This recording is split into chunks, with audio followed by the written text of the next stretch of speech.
Montana Territory, 1879. A slender woman steps down from a dust-coated stagecoach, her gaze scanning the rugged landscape around what should be a bustling gold town. Eleanor Crawford clutches a letter in one gloved hand and a small portrait in the other as the mountain winds tug at her carefully pinned chestnut hair. She's traveled over 2,000 miles to marry a man she's never met, whose elegant letters had painted a picture of prosperity and promise in the growing settlement of Redemption Creek, instead of the thriving mining town promised in 18 months of correspondence. She finds a settlement in mourning, half empty and shrouded in secrets, and the man who wrote those beautiful letters, Jacob Garrett, is nowhere to be found. What Eleanor doesn't know yet is that the mine collapse that rocked Redemption Creek 3 weeks ago wasn't an accident. And as she begins to unravel the mystery of her missing fiancé, she'll find herself caught in a dangerous web of greed, betrayal, and vengeance that will test not only her refined Eastern upbringing, but her very will to survive.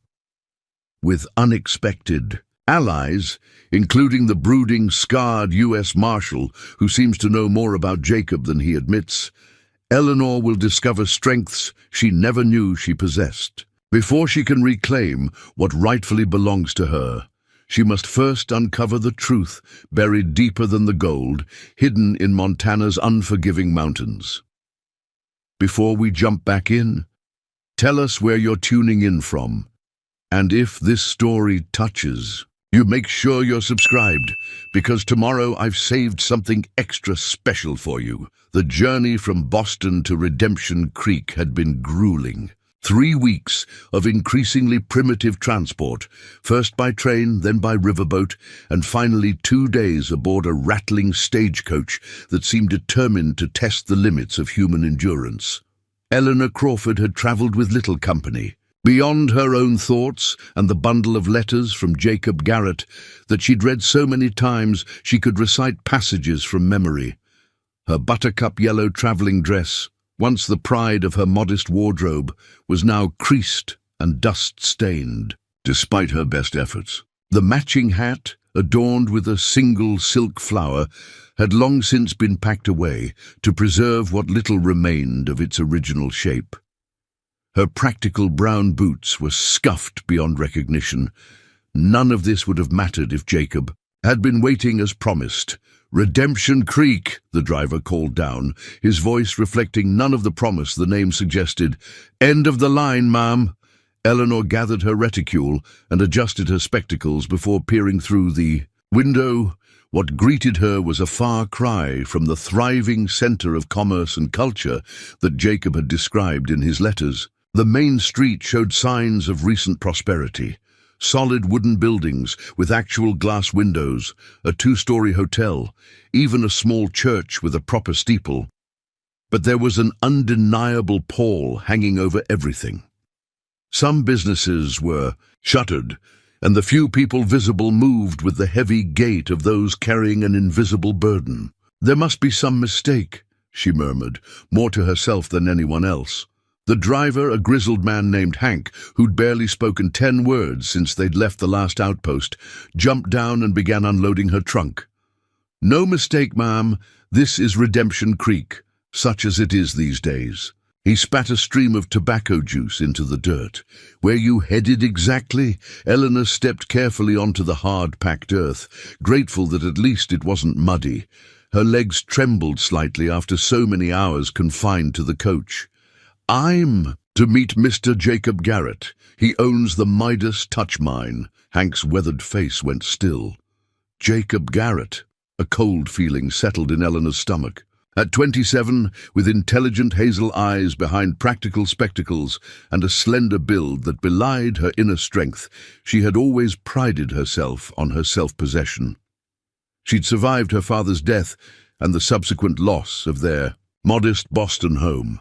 She'd endured working as a companion to the insufferable Mrs. Whitcomb for 3 years. She had made the practical decision to become a mail-order bride after careful consideration of her limited options, yet something in Hank's expression made her heart falter. "Yes, Jacob Garrett," she repeated, more firmly this time. "We're to be married today, June 12th. He was quite specific about the date. Hank removed his hat, revealing a sun-browned scalp beneath thinning grey hair. "Miss, I'm afraid there's been... You might want to speak with Sheriff Miller, or perhaps Reverend Hayes." He nodded toward a whitewashed building down the street. "Church is that way. Parson might be the gentler option." "Please," Eleanor said, her voice steady despite the growing unease. "If you know something about Mr. Garrett's whereabouts, I'd appreciate directness." The driver sighed heavily. "The Midas Touch collapsed 3 weeks back. Cave-in took the main shaft and half the side tunnels. Jacob Garrett was inside, along with 11 other men. They've recovered 7 bodies so far." He twisted his hat in his hands. "I'm mighty sorry to be the one to tell you this, ma'am." The world seemed to tilt beneath Eleanor's sensibly heeled boots. She grasped the side of the stagecoach to steady herself. "That can't be right," she said, fighting to keep her voice level. "I received a letter from him just 5 weeks ago, confirming today's date."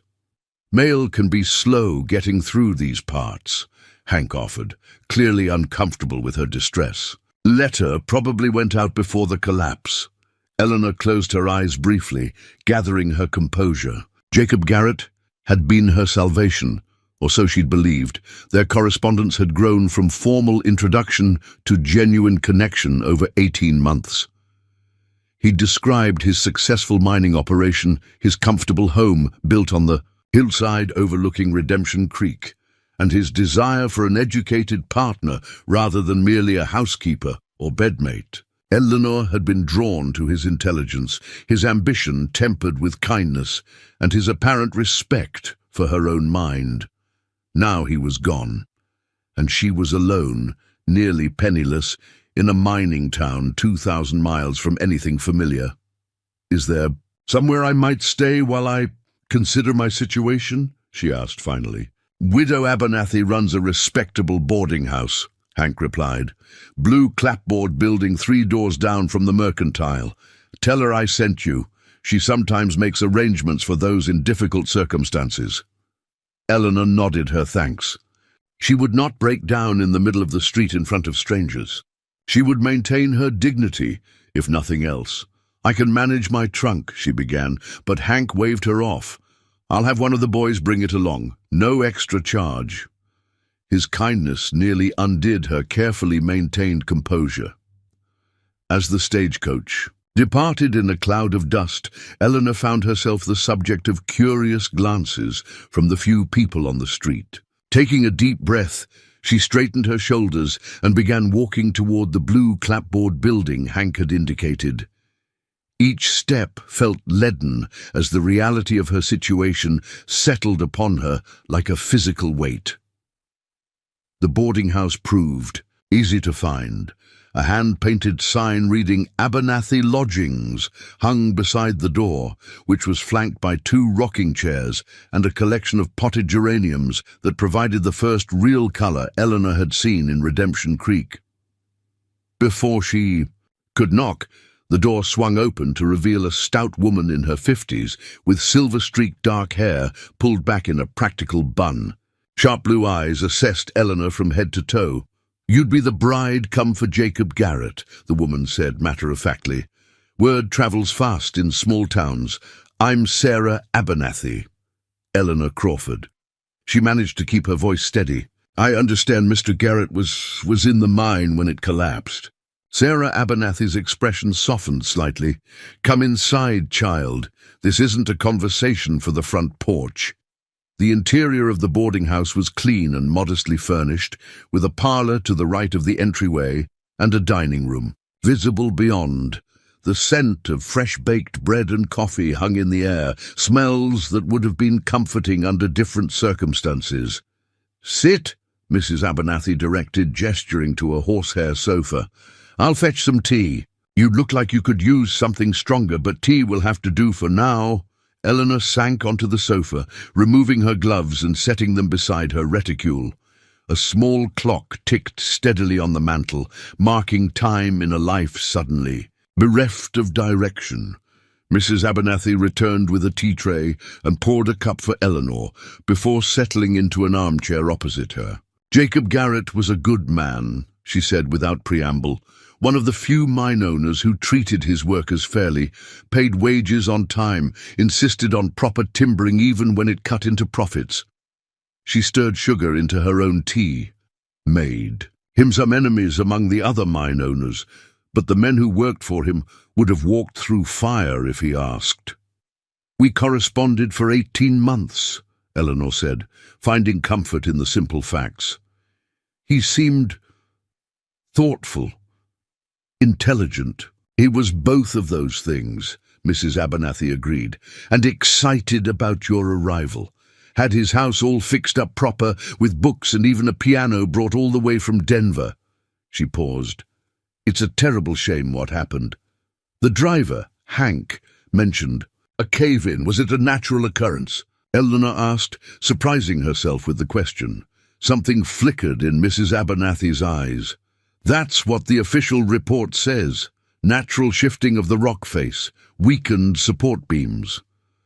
She set down her teacup with deliberate care. "But there are those who have their doubts." "Doubts?" Mrs. Abernathy leaned forward slightly. Jacob had found something in the north shaft, something that had him excited but cautious. He'd hired extra guards for the mine entrance, started carrying important papers with him instead of leaving them in his office. She glanced toward the window as if checking who might be passing by. 2 days before the collapse, he'd been arguing with Stanley Reed in the assay office. Reed owns the Golconda mine that borders the Midas Touch property. Eleanor set down her untouched tea. "Are you suggesting the collapse wasn't an accident?" "I'm not suggesting anything, Miss Crawford, just sharing what I know." Mrs. Abernathy's tone made it clear she believed otherwise. "Redemption Creek has changed since the cave-in. Reed's men have been pressuring Jacob's surviving workers to sell their claims at a fraction of their worth.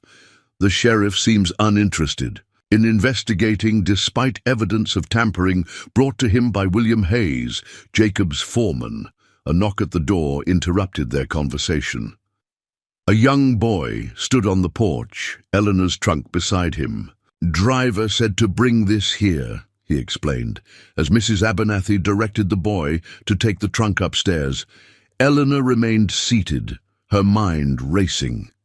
She had come to Redemption Creek, expecting to marry a successful mine owner and begin a new life. Instead, she found herself alone in a strange town with dwindling funds and nowhere to go. The practical choice would be to secure passage back east on the next stagecoach. Yet something in Mrs. Abernathy's words stirred a different impulse. If Jacob had indeed been murdered, didn't she owe him at least the effort to uncover the truth? And practical concerns aside, where would she go? Her position with Mrs. Whitcomb had been filled, her family home sold to pay her father's debts. She was still contemplating her limited options when the front door opened again without a knock. A tall man filled the doorway, his broad shoulders nearly touching both sides of the frame. Despite the summer heat, he wore a long duster over dark trousers and a faded blue shirt. A badge gleamed on his vest, not the local sheriff's star, but the shield of a U.S. Marshal. "Sarah," he acknowledged Mrs. Abernathy with a nod before his gaze settled on Eleanor. His eyes were a striking shade of grey, set in a face that might have been handsome if not for the jagged scar that ran from his right temple down his cheek, disappearing into a short beard that didn't quite hide the damage. "You must be Miss Crawford," he said, removing his hat to reveal dark hair cut short and beginning to grey at the temples. "I'm U.S. Marshal Daniel Wade. We need to talk about Jacob Garrett." Preparing and narrating this story took us a lot of time, so if you are enjoying it, subscribe to our channel. It means a lot to us. Now back to the story. Eleanor's grip tightened on her reticule as she studied the imposing marshal. His weathered face spoke of years spent in harsh conditions, and his stance, alert yet seemingly relaxed, reminded her of a mountain lion she'd once seen illustrated in a natural history book, poised for action even in repose. "What interest does a U.S. Marshal have in a local mining accident?" she asked, rising from the sofa to reduce the disadvantage of height. A flicker of something, approval perhaps, crossed Marshal Wade's face. "A fair question, Miss Crawford." He stepped fully into the parlor, closing the door behind him. "May I?" He gestured to the chair opposite her. Mrs. Abernathy nodded. "I'll fetch another cup." When she had left the room, Marshal Wade leaned forward, lowering his voice. "The collapse of the Midas Touch wasn't my original assignment. I came to Redemption Creek investigating a series of gold shipment robberies between here and Helena. But certain irregularities surrounding Garrett's death caught my attention."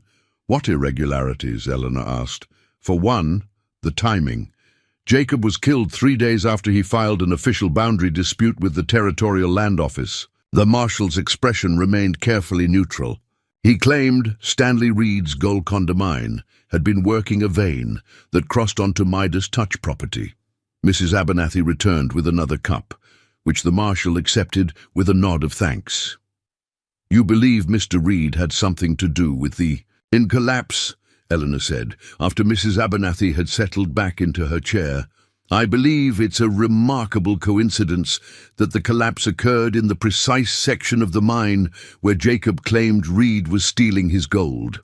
Marshal Wade sipped his tea, grimacing slightly at the sweetness. "Made more remarkable by the fact that William Hayes, Jacob's foreman, found evidence of recently placed blasting charges near that same tunnel junction the day before the collapse." Eleanor's mind whirled with this new information. "If there's evidence of sabotage, why hasn't the local sheriff acted?" Mrs. Abernathy snorted softly. "Sheriff Miller spends more time at Reed's poker table than he does enforcing the law. The territorial circuit judge won't be through for another month," the marshal added.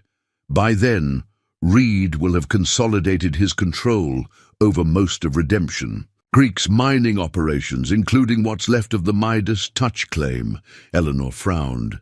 "But surely Mr. Garrett's property would pass to his next of kin, not simply become available to the first person to claim it." Marshal Wade and Mrs. Abernathy exchanged glances. "Jacob had no family," Mrs. Abernathy explained. "None that anyone here knows of, at least." "Under territorial mining law," the marshal continued, "if a claim holder dies without heirs or business partners, the claim reverts to public domain after 1 year. However, if someone can prove they have a legitimate interest in the property through formal business arrangements or family connection, they can petition for immediate transfer of ownership." Eleanor considered this. "And Mr. Reed is attempting to establish such a claim?" "Not directly, too obvious." Marshal Wade set down his cup. "A man named Francis Parker arrived from San Francisco last week, claiming to be Jacob's half-brother. He's filed paperwork with both the local clerk and the Territorial Land Office." "But Jacob was an orphan," Eleanor said without thinking.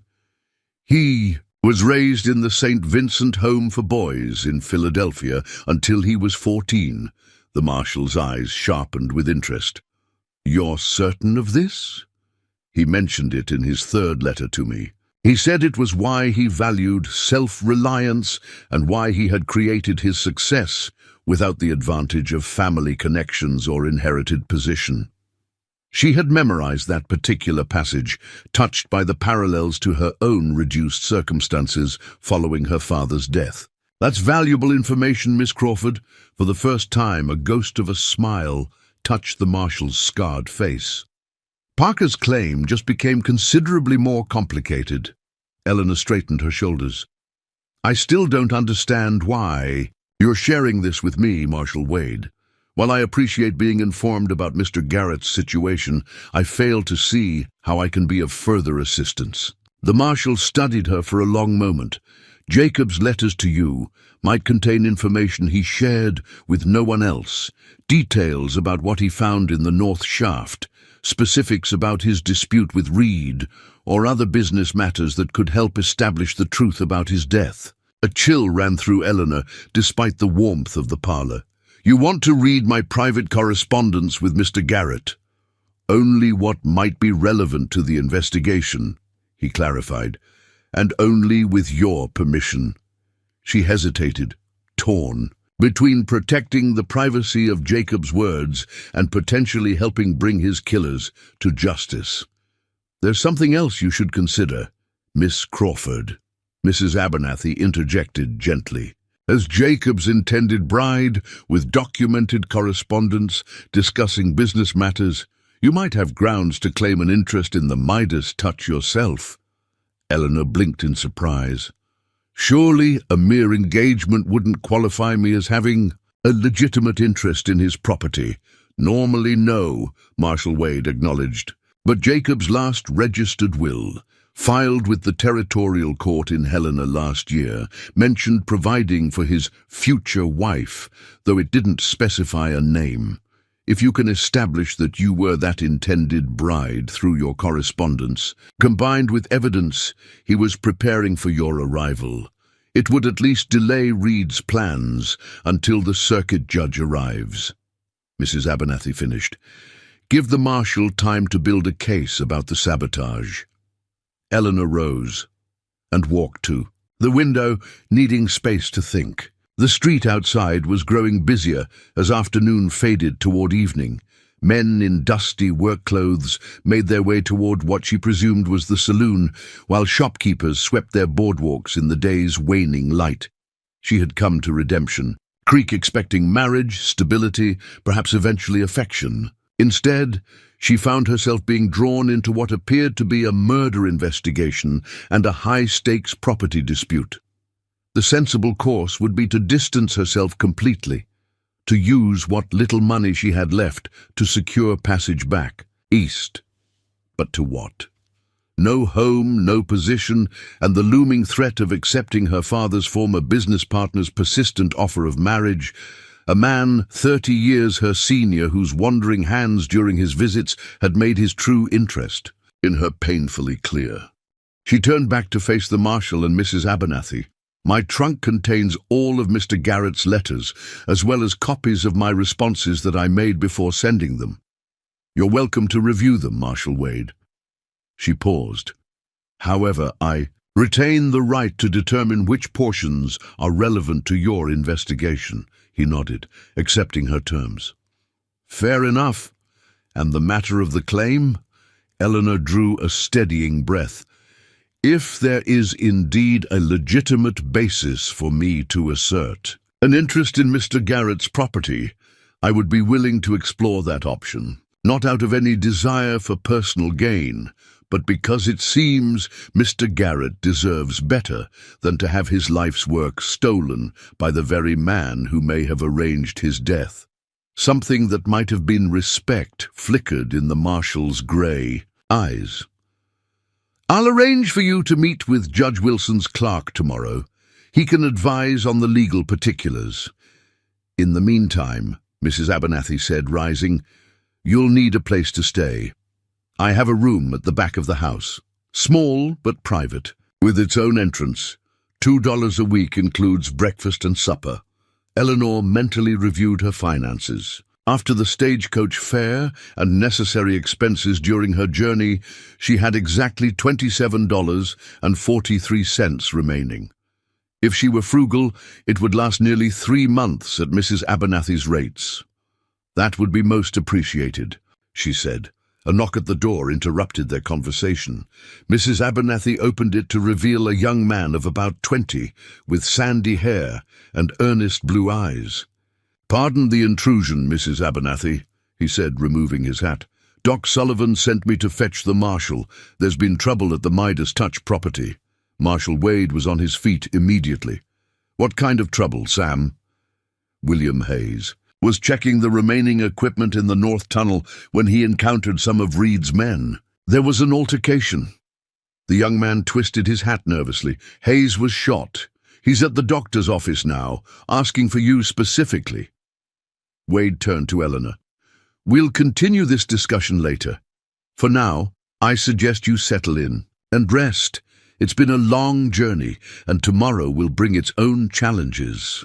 As the marshal departed with the young messenger, Mrs. Abernathy placed a comforting hand on Eleanor's arm. Come, let me show you to your room. You look ready to... A drop from exhaustion.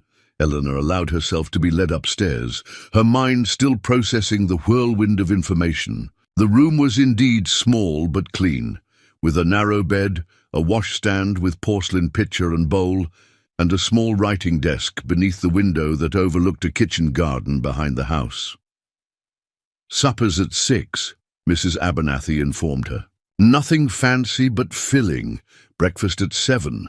You're welcome to use the parlour if you need more space to work through those letters with the marshal." When the older woman had gone, Eleanor sank onto the edge of the bed, finally allowing the emotions of the day to surface. She had travelled across the country to marry a man she'd never met, only to discover he'd died in suspicious circumstances weeks before her arrival. Now she found herself potentially involved in both a murder investigation and a legal battle over mining rights. She removed her spectacles and pressed her fingertips against her closed eyelids. What would her father have advised in such a situation? George Crawford had been a professor of mathematics at a small Boston college, a man of precision and logic who nonetheless had encouraged his daughter's independence of thought. When presented with an unexpected equation, he would say, first determine what variables you can control. Eleanor opened her eyes and glanced at her trunk, which had been delivered to the foot of her bed. Within it lay not only Jacob's letters, but her entire life's possessions: 3 dresses, practical undergarments, a nightgown, her father's pocket watch, a small collection of cherished books, and a daguerreotype of her parents taken shortly before her mother's death. Hardly the resources with which to take on corrupt mine owners and solve a murder, yet she found herself oddly reluctant to abandon the matter.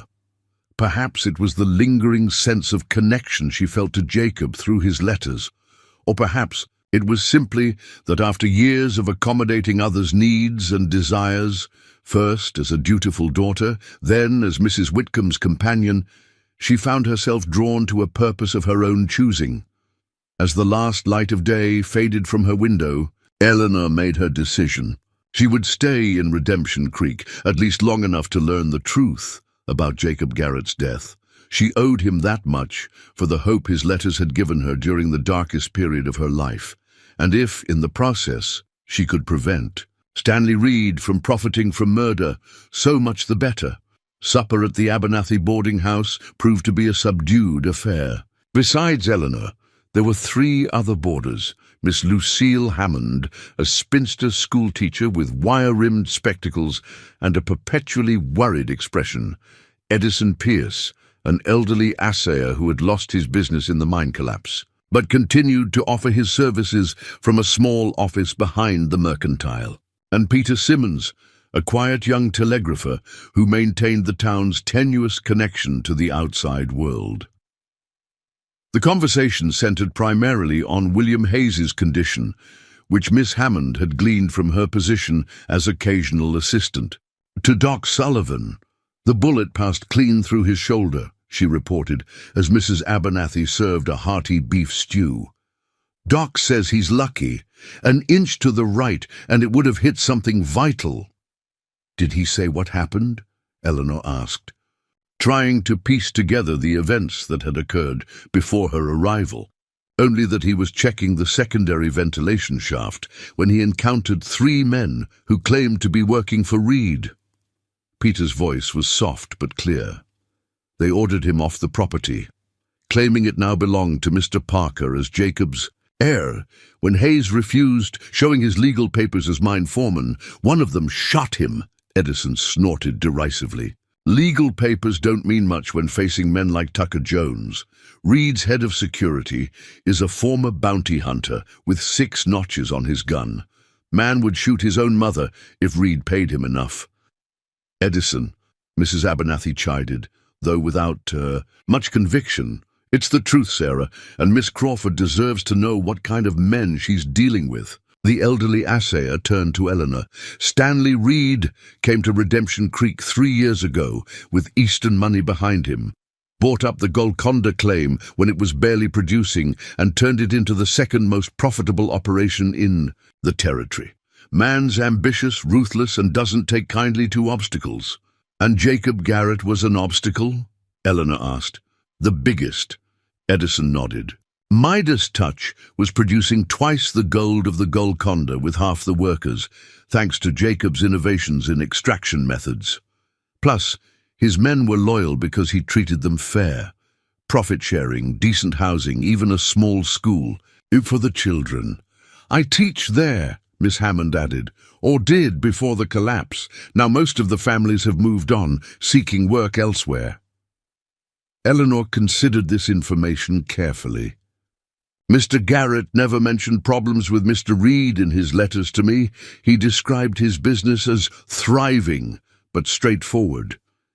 Jacob wasn't one to worry others with his troubles, Mrs. Abernathy said, refilling Eleanor's water glass.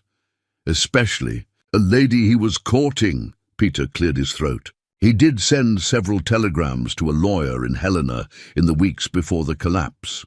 Very specific messages about claim boundaries and mineral rights. I remember because they were longer than usual, and he paid extra to ensure accurate transmission. Eleanor's attention sharpened. Do you keep copies of the telegrams sent from your office? The young man nodded. For 6 months, yes. Company policy. I'd be interested to see those messages if it wouldn't violate any confidentiality. Peter hesitated. Normally I couldn't share them, but since you might have a claim as Jacob's intended, I suppose it would be permissible. I can bring copies tomorrow morning. The conversation shifted to more general topics as the meal continued. But Eleanor's mind remained focused on the emerging picture of Jacob Garrett's final weeks. By the time she retired to her room, she had formed a clearer understanding of Redemption Creek's power dynamics and Jacob's position within them. She was unpacking her trunk when a soft knock sounded at her door. Marshal Wade stood in the hallway, his imposing height made more evident in the narrow space. "Pardon the late hour, Miss Crawford," he said, removing his hat. "I've just come from Doc Sullivan's office. Hayes is stable but weak from blood loss. Before he fell asleep, he mentioned something I thought might interest you." Eleanor gestured for him to enter, leaving the door partially open for propriety's sake. "Please, what did he say?" Hayes confirmed he was checking the north ventilation shaft because Jacob had hidden something there just before the collapse, documents and samples too valuable to keep in his office. The marshal's expression was carefully neutral. He believes whatever Jacob found was significant enough that Reed would kill to possess it. Did Mr. Hayes specify what these items might be? No, but he mentioned Jacob had been particularly excited about a new vein they'd discovered. That Jacob had been acting increasingly secretive, trusting only Hayes with certain information. Wade hesitated. He also mentioned Jacob had created a cipher for his most sensitive correspondence, one that only his future wife would be able to decipher. Eleanor blinked in surprise. A cipher? Jacob never mentioned anything of the sort in his letters to me. Perhaps he didn't need to. Hayes suggested it might be based on something you would recognize from your correspondence. The marshal studied her with those penetrating grey eyes. Have you had a chance to review his letters since our earlier conversation? Not yet. I was planning to do so after supper. She gestured to her trunk, where the cedar box containing Jacob's correspondence lay nestled among her belongings. Wade nodded. I won't keep you then, but I would suggest you examine those letters carefully, particularly any that mention the mine operations or business matters. The sooner we understand what Jacob discovered, the better position we'll be in to counter Reed's maneuvers. After the marshal departed, Eleanor retrieved the cedar box and carried it to the small writing desk. Inside were 24 letters from Jacob, arranged chronologically, each in its original envelope. Beside them lay her own copies of her responses, carefully transcribed before sending. She began with Jacob's earliest letters, which were primarily introductions and polite inquiries about her interests and background. As their correspondence progressed, The tone grew warmer, more personal, though always maintaining proper respect. Jacob had described his mining operation with enthusiasm, but in general terms. Production figures, expansion plans, the growing community around the Midas touch. It wasn't until his 12th letter, dated 4 months ago, that she noticed something unusual.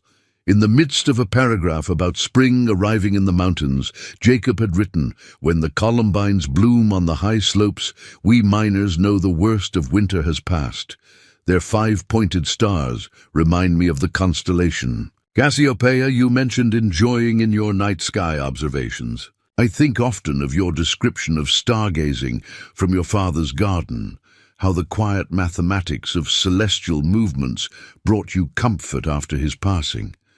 The reference seemed oddly specific, especially since she had only briefly mentioned her interest in astronomy in one of her earlier letters.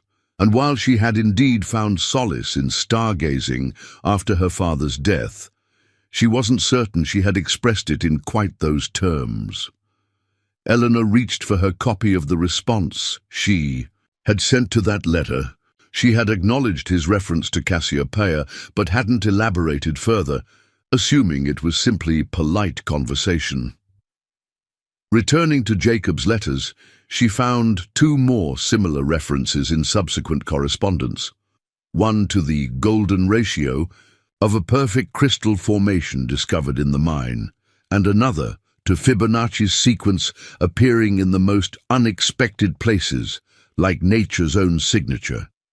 These comments had seemed charming at the time, evidence of Jacob's educated mind and attention to her interests. Now, with the marshal's words about a cipher in mind, she wondered if they might hold deeper significance. Her father had been a mathematician who specialized in number theory and had often entertained Eleanor with puzzles and codes based on mathematical principles. One of his favorites had been a simple substitution cipher using the Fibonacci sequence as a key. Heart-racing, Eleanor retrieved a fresh sheet of paper and began examining the 3 letters with mathematical references more carefully. If Jacob had indeed created a cipher based on what he knew of her background, this seemed the most likely approach. After an hour of careful analysis, patterns began to emerge.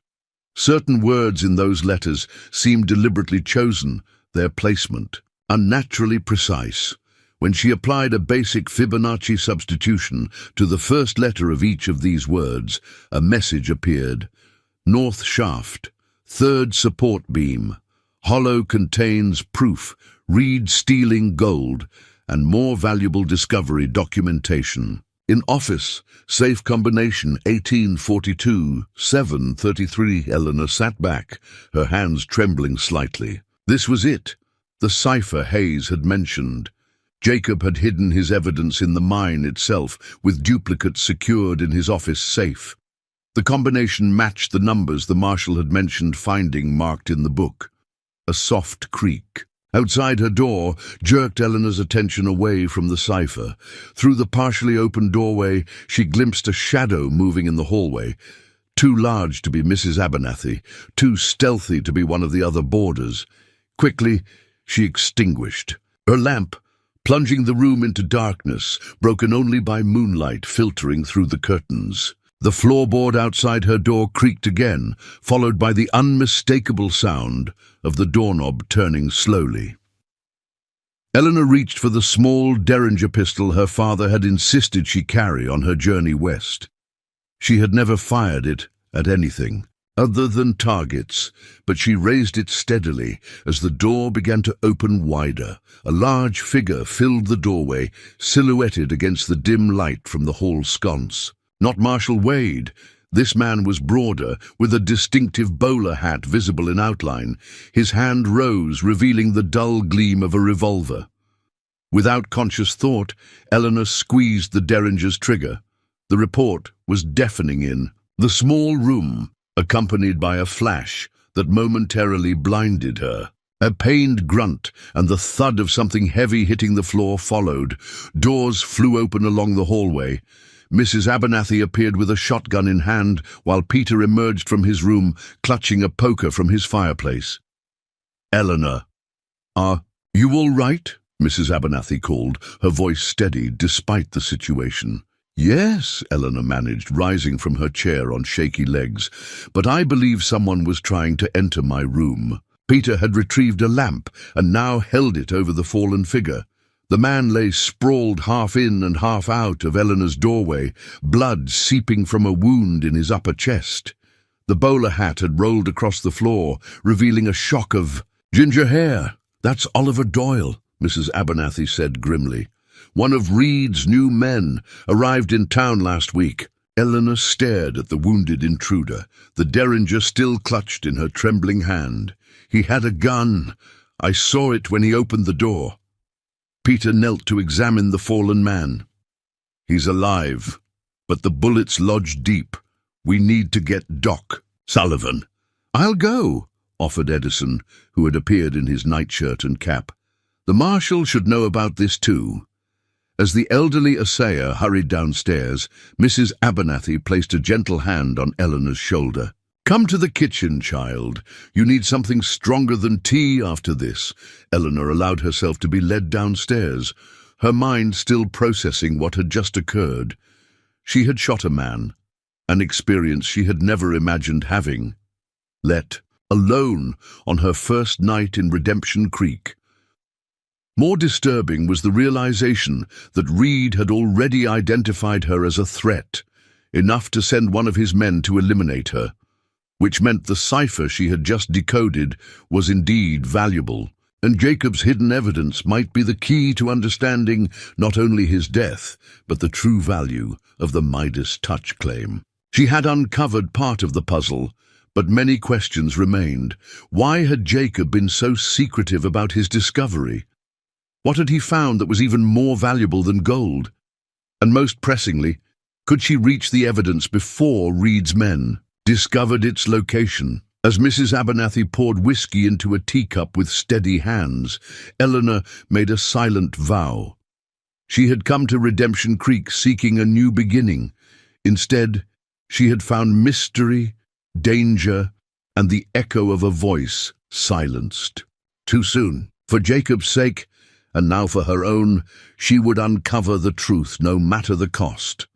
Marshal Wade arrived at Mrs. Abernathy's boarding house within 20 minutes of Edison's summons, accompanied by Doc Sullivan, a silver-haired man with kind eyes and a permanently furrowed brow. The doctor immediately attended to Oliver Doyle, who had been moved to the parlor sofa under Peter's watchful eye. "You're fortunate, Miss Crawford," Marshal Wade said quietly as he joined Eleanor in the kitchen. "Doyle is known for his thoroughness. Few have survived his nighttime visits." Eleanor's hands were steady now as she sipped the whiskey-laced tea Mrs. Abernathy had provided. "I was raised to be practical, Marshal. My father insisted I learn to handle a firearm before I traveled west. Something that might have been admiration flickered in Wade's gray eyes. Your father was a wise man." He settled his large frame onto a kitchen chair that creaked in protest. "Care to tell me why Reed would send one of his more lethal employees to call on you so soon after your arrival?" Eleanor glanced toward the door to ensure they wouldn't be overheard, then extracted the paper containing the decoded cipher from her pocket. "I believe I've found what Mr. Hayes mentioned, Jacob's cipher." She passed the paper to Wade. These mathematical references in Jacob's letters formed a pattern. When deciphered, they revealed this message. The marshal read it silently, his expression hardening. The safe combination matches the numbers marked in the book. But this mention of something more valuable than gold, he looked up. Any idea what that might be? Eleanor shook her head. Jacob never specified in his letters. He described the Midas touch as primarily a gold operation with some silver. "Deposits." Wade folded the paper carefully and tucked it into his vest pocket. "Whatever it is, Reed wants it badly enough to eliminate potential complications quickly. Doyle isn't a man sent for warnings. He's Reed's final solution to problems." A soft knock at the kitchen door announced Doc Sullivan's arrival. "Doyle will live," he reported, wiping his hands on a cloth. "The bullet missed his heart by an inch, lodged against his shoulder blade. I've removed it and stitched him up, but he'll need to remain still for several days." "Is he conscious?" Wade asked. The doctor nodded. "Groggy from the laudanum, but coherent. He's asking to speak with you privately, Marshal." Wade raised an eyebrow. "That's unexpected. Doyle's not known for cooperation with law enforcement.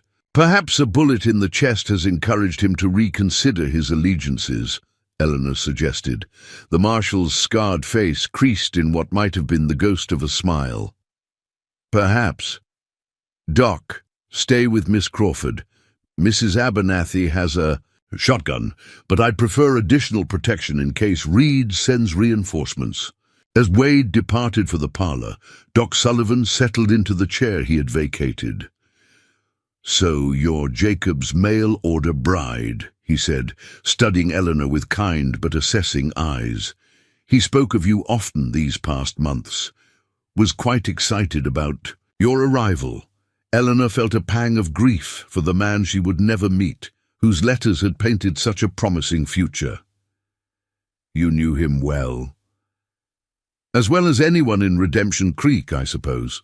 Treated him for a broken arm when a support beam collapsed last year, and for various minor injuries that come with mining work." The doctor accepted a cup of coffee from Mrs. Abernathy. He was a private man in many ways, but spoke openly of his hopes for your life together. "What can you tell me about his relationship with Stanley Reed?" Eleanor asked. Doc Sullivan's expression darkened. "Contentious from the start, Reed arrived with Eastern backing and immediately began buying up smaller claims, sometimes using questionable methods. Jacob was the only mine owner who consistently refused his offers and challenged his business practices." Was Reed capable of arranging the mine collapse to eliminate a rival? The doctor considered this. 2 years ago, I would have said no. Reed was ambitious, but operated within certain boundaries. But recently, he shook his head. "Power reveals character, Miss Crawford.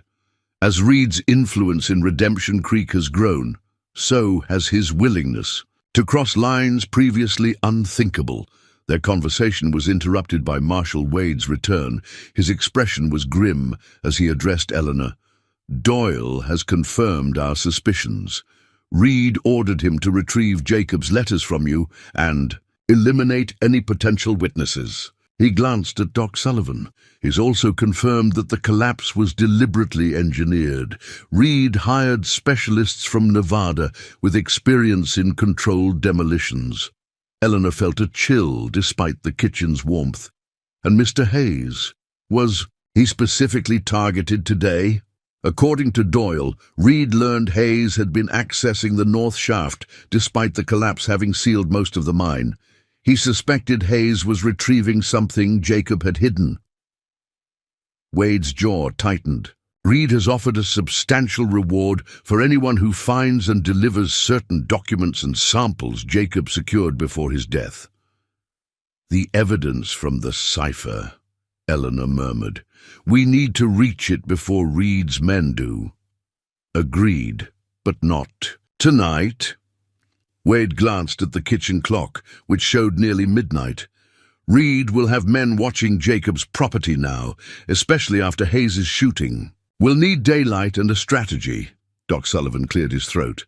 "I should return to my office. Mr. Hayes will need tending, and I've left him with only my assistant. What about Doyle?" "He stays here under guard," Wade decided. "I've sent for Deputy Clark to stand watch. Reed would eliminate Doyle as a loose end if he could reach him." After the doctor departed, Mrs. Abernathy insisted Eleanor return to bed. "Tomorrow will bring its own challenges. You need rest." Despite her exhaustion, sleep proved elusive. Eleanor lay awake, reviewing the day's extraordinary events. She had arrived in Redemption Creek, a mail-order bride with modest expectations for her future. Within hours, she had discovered her intended's death, uncovered evidence of murder, decoded a secret message, and shot a man who intended to kill her. Her practical nature rebelled at the melodrama of it all, yet she couldn't deny the facts. Jacob Garrett had discovered something valuable enough to die for. Stanley Reed was willing to commit murder to possess it, and she, Eleanor Crawford, had somehow become central to this dangerous situation. As dawn lightened her window, she made a decision. She would meet with Judge Wilson's clerk as Marshal Wade had arranged, establishing her potential claim to the Midas Touch property. But more importantly, she would find the evidence Jacob had hidden, both to bring his killers to justice and to understand what discovery had cost him his life.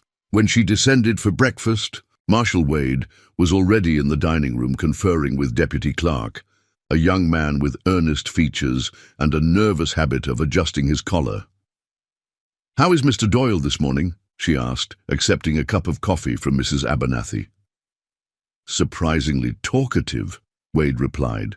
"Fear is a powerful motivator, and Reed's potential retribution appears to frighten him more than legal consequences.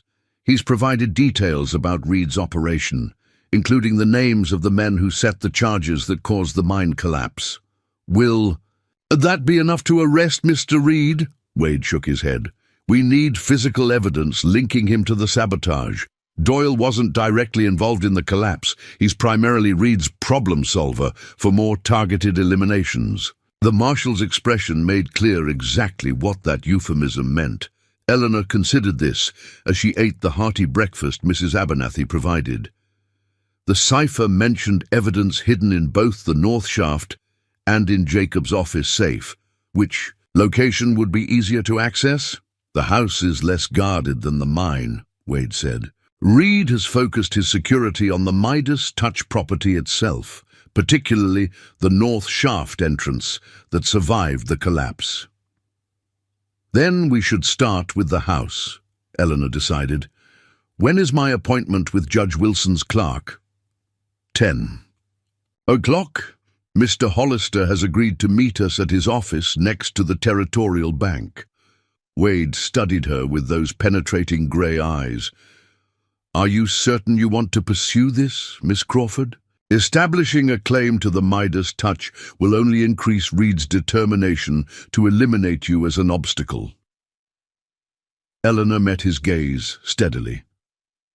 "I came to Redemption Creek expecting to build a life with Jacob Garrett. While that's no longer possible, I can at least ensure justice for his death and prevent his murderer from profiting from it." A hint of respect appeared in the Marshal's expression. "Very well. After your meeting with Hollister, we'll visit Jacob's house. I've arranged for Deputy Clark to create a diversion that should draw Reed's watchers away temporarily." The Clark's office was a cramped space filled with leather-bound legal volumes and stacks of documents in various stages of processing. Albert Hollister himself proved to be a precise man of middle years, with ink-stained fingers and spectacles perched on a prominent nose. "A potential spousal claim without an actual marriage is unusual," he admitted, after reviewing the documentation Eleanor provided. Jacob's letters discussing business matters and preparations for their life together. "However, given Mr. Garrett's explicit mentions of your role in the mine's future operations and his documented will provision for a future wife, there may be grounds for a conditional claim." "Conditional on what?" Eleanor asked. "On proving you were indeed the intended bride referenced in the will," Hollister explained. "Mr. Parker's claim as a blood relative would normally take precedence, but if he's demonstrated to be fraudulent, and you can establish ongoing business correspondence with the deceased," he adjusted his spectacles, "I can file a temporary stay preventing transfer of ownership until Judge Wilson's arrival next month." "And in the meantime," Marshal Wade inquired, "Miss Crawford would have limited rights to access the property for inventory purposes, though not operational control." The clerk dipped his pen and began drafting the necessary documents. "Given the circumstances, I believe Judge Wilson would look favorably on such an arrangement." As they left the clerk's office an hour later, preliminary paperwork filed, and a temporary access order in hand, Eleanor felt a curious mixture of accomplishment and apprehension. "What happens if we find Jacob's evidence?" she asked as they walked toward the livery where Wade had arranged for horses. "We submit it to Judge Wilson directly when he arrives, bypassing local authorities who might be compromised." Wade's hand rested near his holstered revolver, a habit Eleanor had noticed when he was scanning for potential threats. "In the meantime, we focus on survival and gathering as much supporting evidence as possible." Eleanor nodded, squaring her shoulders. "Then let's begin with Jacob's house. I'm particularly interested in seeing what's in that safe." As they mounted their horses, Wade on a powerful black gelding, Eleanor on a gentle bay mare Mrs. Abernathy had arranged for her, neither noticed the figure watching from the shadowed alley beside the assay office. Nor could they hear, as he whispered to his companion, "They're heading for Garrett's place. Tell Mr. Reed our mail-order bride is proving more troublesome than anticipated."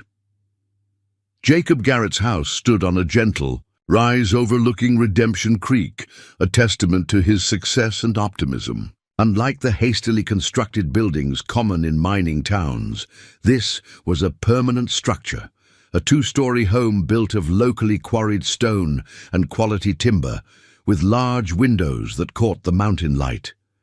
A covered porch wrapped around three sides, and a small stable stood adjacent to the main building. "It's beautiful," Eleanor murmured as they approached. She'd imagined Jacob's home from his descriptions, but the reality exceeded her expectations. It was exactly the kind of place where she had hoped to build a new life. Marshal Wade's expression remained vigilant as he scanned the surroundings. "Deputy Clark should have drawn Reed's watchers away by now, but we should move quickly nonetheless." They secured their horses behind the house, out of sight from the main road. Wade drew his revolver before approaching the back door, motioning for Eleanor to stay behind him.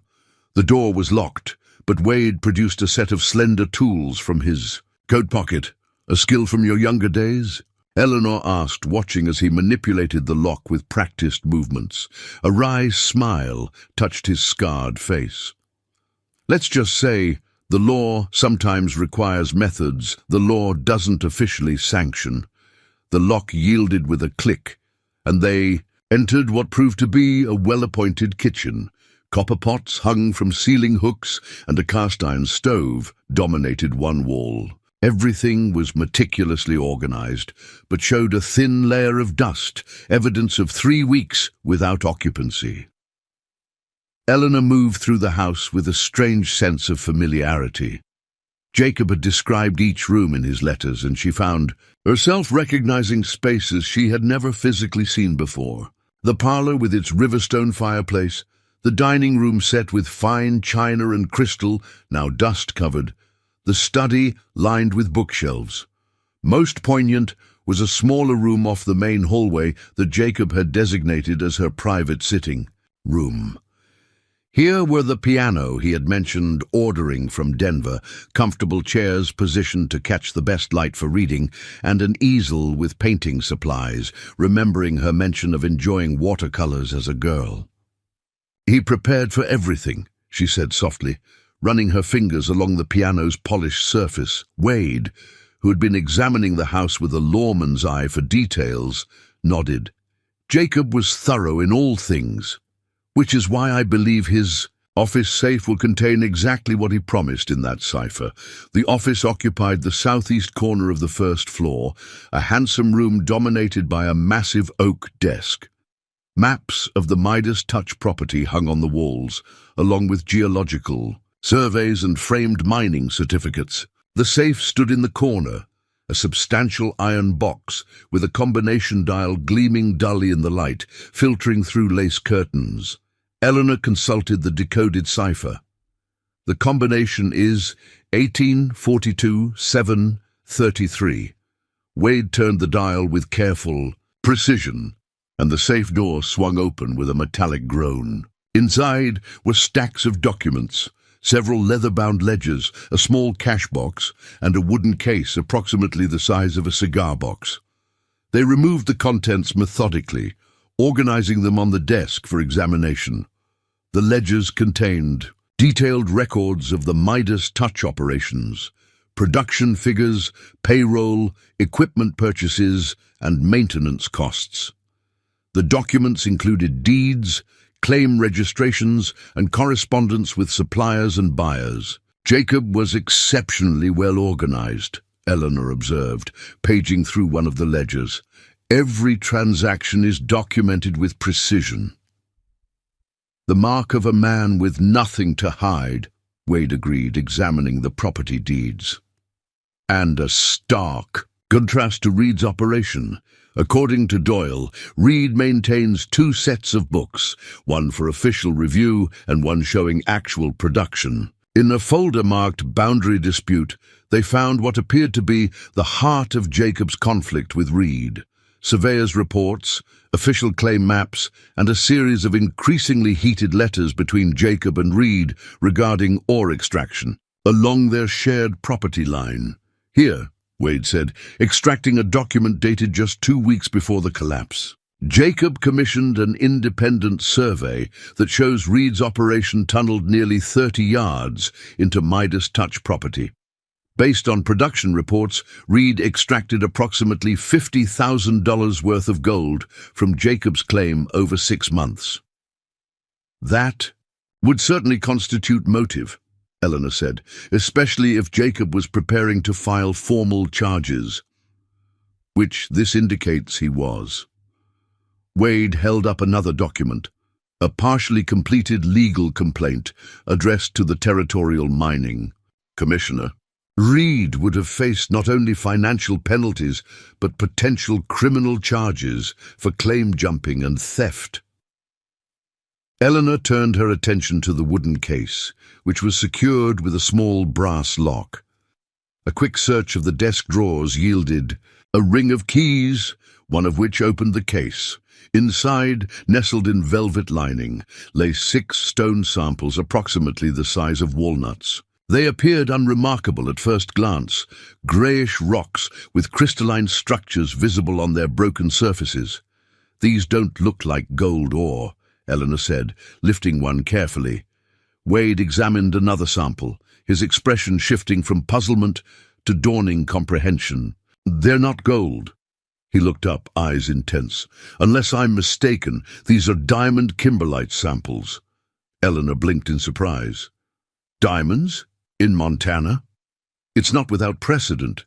There have been small findings in several Western territories, though nothing commercially viable yet." Wade turned the sample to catch the light.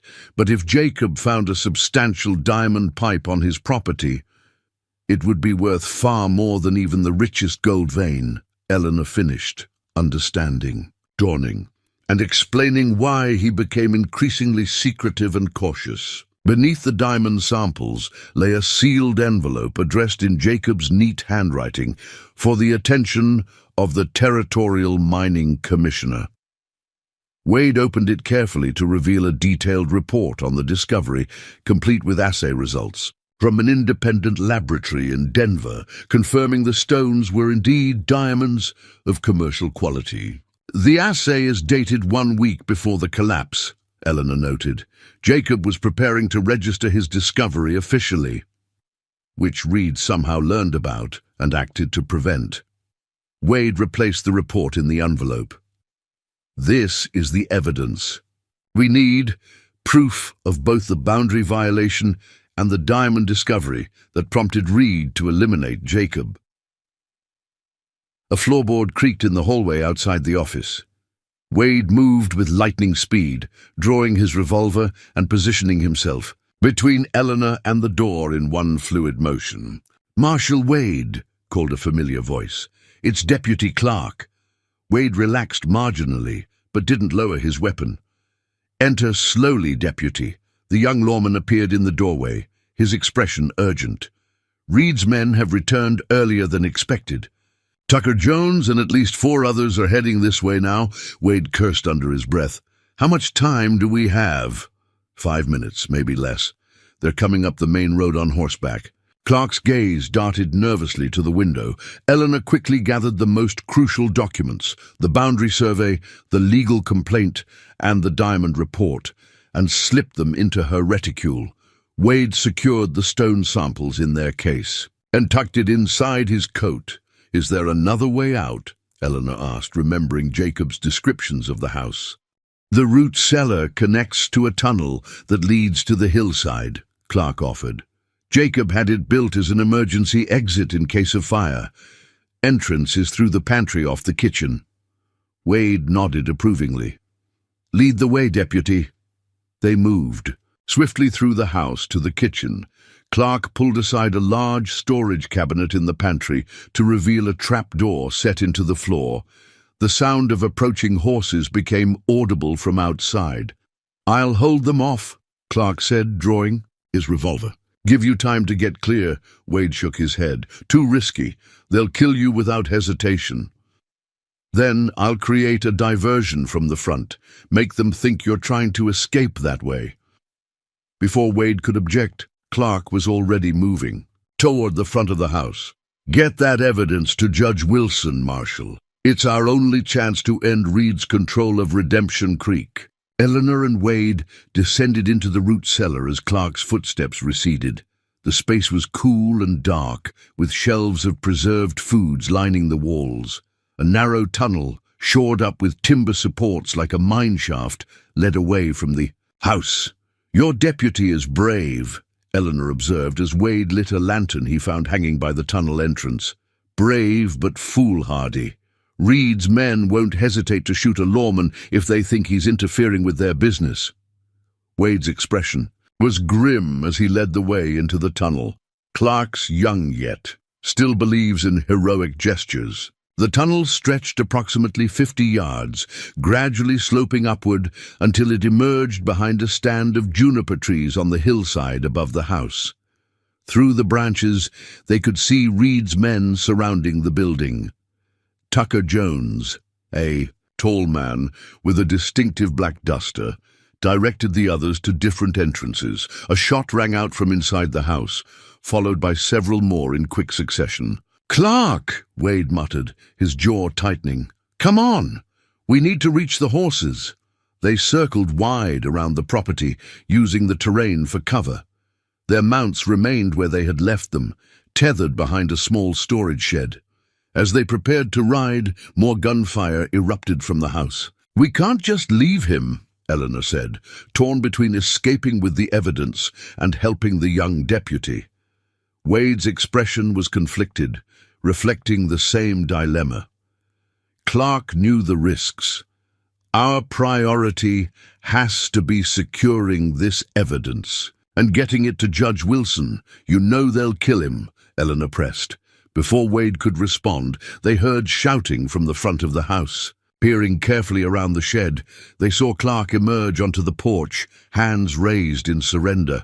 Tucker Jones stood before him, revolver aimed at the deputy's chest. Words were exchanged, too distant to hear clearly. Then Jones gestured to one of his men, who seized Clark and bound his wrists. "They're taking him prisoner," Wade observed with surprise. "Reed must want information." "About us? About what we found?" "Most likely." Wade checked his revolver, then secured it in his holster. "This changes things. I can't leave Clark to Reed's interrogation methods." Eleanor considered their options. "We have the evidence now. Perhaps we should separate. You could create a distraction that allows me to escape with the documents while you attempt to free Deputy Clark." Wade shook his head. "Too dangerous. Reed's men will be watching all roads out of Redemption Creek by now." He studied the terrain thoughtfully. "There's a line cabin on the northwestern edge of the Midas Touch property. Jacob used it during survey work. It's remote enough that Reed's men might not know of it. We could secure the evidence there," Eleanor suggested, "then return for Deputy Clark under cover of darkness." "Precisely. And with your legal right to access the property established this morning, we have legitimate grounds to be there if questioned." Wade helped Eleanor mount her horse. "We'll need to travel cross-country to avoid the roads. The terrain is rough but passable." As they rode away from the house, Eleanor glanced back to see Reed's men loading a bound deputy clerk onto a horse. The young lawman's face was bloodied but conscious, his expression defiant despite his circumstances. "He reminds me of you," she observed. "That same stubborn determination." A ghost of a smile touched Wade's scarred face. "Clark's a good deputy, impulsive but his heart's in the right place." The smile faded. "Reed will use him as bait, hoping to draw me into a trap. And will he succeed?" Wade's grey eyes met hers, something unreadable passing through them. "Reed understands violence and power. What he fails to understand is that there are principles worth dying for and people worth protecting." Eleanor nodded, recognizing the unspoken resolve in his words. Marshal Daniel Wade would indeed walk into Reed's trap to save his deputy, knowing full well the dangers. It was the same sense of honor and duty that had kept him in Redemption Creek, investigating Jacob's death, when others would have accepted the official explanation. As they rode northwest across the rugged landscape, Eleanor found herself drawing strength from the marshal's steadfast presence. She had come to Montana Territory seeking security and companionship with a man she knew only through letters. Instead, she had found danger, injustice, and unexpected alliance with a scarred lawman, who embodied the principles Jacob Garrett had only written about. The irony did not escape her practical mind. But as the line cabin came into view, a simple structure nestled against a rocky outcropping, she acknowledged that for the first time since arriving in Redemption Creek, she felt purposeful. Not merely reacting to circumstances, but actively pursuing justice for a man who had offered her a future, even if that future had taken a form neither of them could have anticipated. The line cabin proved to be a single-room structure built of logs and local stone, with a small stone fireplace, a narrow cot against one wall, and basic furnishings: a rough-hewn table with 2 chairs, shelves stocked with preserved foods and mining supplies, and a trunk containing bedding and tools. Though simple, it was clean and solidly constructed, with small windows that offered views of the surrounding terrain while remaining difficult to spot from a distance. Jacob used this during his initial surveys of the property, Wade explained, as he secured their horses in a lean-to behind the cabin. Remote enough to provide privacy, but close enough to the mine for convenience. Eleanor examined the cabin with practical appreciation. It's well designed for its purpose, defensible too, with sight lines in all directions. Wade nodded approvingly at her assessment. Jacob was nothing if not thorough. There's a spring about 30 yards back that provides fresh water year-round, and the stone chimney is designed to disperse smoke rather than sending up a visible column. While Wade checked the perimeter, Eleanor organized the documents they had retrieved from Jacob's safe. The boundary dispute evidence was compelling. Survey maps, witness statements from miners, and production calculations showing exactly how much gold Reed had extracted illegally from the Midas Touch claim. Even more significant were the diamond samples and the geological report Jacob had commissioned. The report confirmed not only the presence of diamonds, but indicated a substantial kimberlite pipe, potentially one of the largest diamond deposits in North America if the preliminary findings were accurate. No wonder Reed was willing to commit. "Murder," Eleanor said when Wade returned. "This discovery would eclipse every gold mine in the territory in value and reshape the economic landscape of Montana." Wade examined the report with a lawman's methodical attention. Jacob was preparing to register the find with the proper authorities rather than attempting to mine the diamonds himself. Eleanor nodded, remembering passages from Jacob's letters. He mentioned wanting to build something lasting for the community. I assumed he meant expanding the gold operation, but perhaps he was referring to what a properly managed diamond discovery could mean for the region. which would have undermined Reed's plan to control all major mining operations in the area. Wade set down the report. Reed works through intimidation and corruption. A federally overseen diamond operation would have brought too much legitimate authority to Redemption Creek. Eleanor arranged the documents in order of importance, securing them in a waterproof oilskin packet she found among the cabin's supplies. This evidence should be sufficient to convince Judge Wilson, but we still need to reach him safely and rescue Deputy Clark. Clark is being held at Reed's office behind the Golconda mine headquarters, Wade said. I saw them taking him there. As we rode away, based on what Doyle told us about Reed's methods, we have until nightfall before serious interrogation begins. Do you have a plan? Wade checked his revolver, then began cleaning it with methodical precision. Reed expects me to attempt a rescue. He's counting on it, in fact. The direct approach would be suicide. But you have something else in mind? Eleanor observed, recognizing the calculated look in his grey eyes. A hint of a smile touched his scarred face. Reed knows Marshal Wade would never risk a civilian in a dangerous operation. So Marshal Wade won't be involved in this rescue. Eleanor raised an eyebrow. I'm not following your logic. What Reed doesn't know is that William Hayes, Jacob's foreman who was shot yesterday, has recovered enough to provide sworn testimony about the boundary violations and the evidence hidden in the north shaft. Wade reassembled his revolver. With practiced movements, Hayes is willing to present himself at Reed's office with information to trade for leniency. But Hayes was shot, Eleanor protested. He's at Doc Sullivan's office under guard. Wade holstered his weapon. Reed's men have never actually seen Hayes up close. They know he's of medium height with a beard and a distinctive green jacket that Jacob gave all his foremen. Understanding dawned. You plan to impersonate Hayes. Precisely. With a beard, the proper jacket, and a convincing shoulder bandage, I can pass for Hayes long enough to access Reed's office and locate Clark. Eleanor considered the strategy. It's risky, but it might work. What role do you see for me in this plan? You'll remain here with the evidence, Wade said firmly. If I'm not back by dawn, take the Eastern Trail to Helena. Judge Wilson will. Be there by week's end for the territorial court session. Eleanor shook her head. That's not acceptable, Marshal. I didn't travel 2,000 miles to sit passively while others determine my fate. She met his gaze steadily. I'm coming with you. Wade's expression hardened. This isn't a debate, Miss Crawford. Reed's men are killers. I'm aware of the dangers. Eleanor's voice remained calm but resolute. I've already shot one of Reed's men in self-defense, if you recall. Furthermore, your plan has a significant flaw.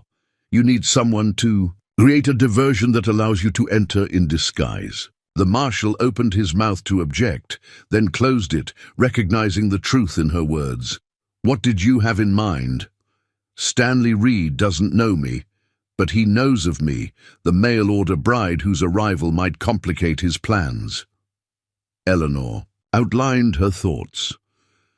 What if I presented myself at his office, claiming to have reconsidered my position?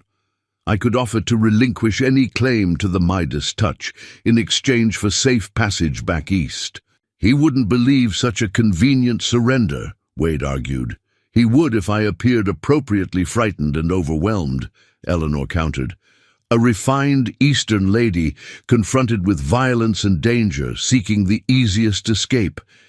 It's precisely what a man like Reed would expect. Wade studied her with reluctant admiration.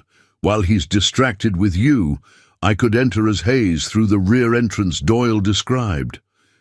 Exactly. Eleanor folded her hands in her lap. The picture of composure. Every strategy carries risk, Marshal. This one at least offers the advantage of surprise. As they refined the plan over the next few hours, Eleanor found herself drawing on skills she'd never expected to use.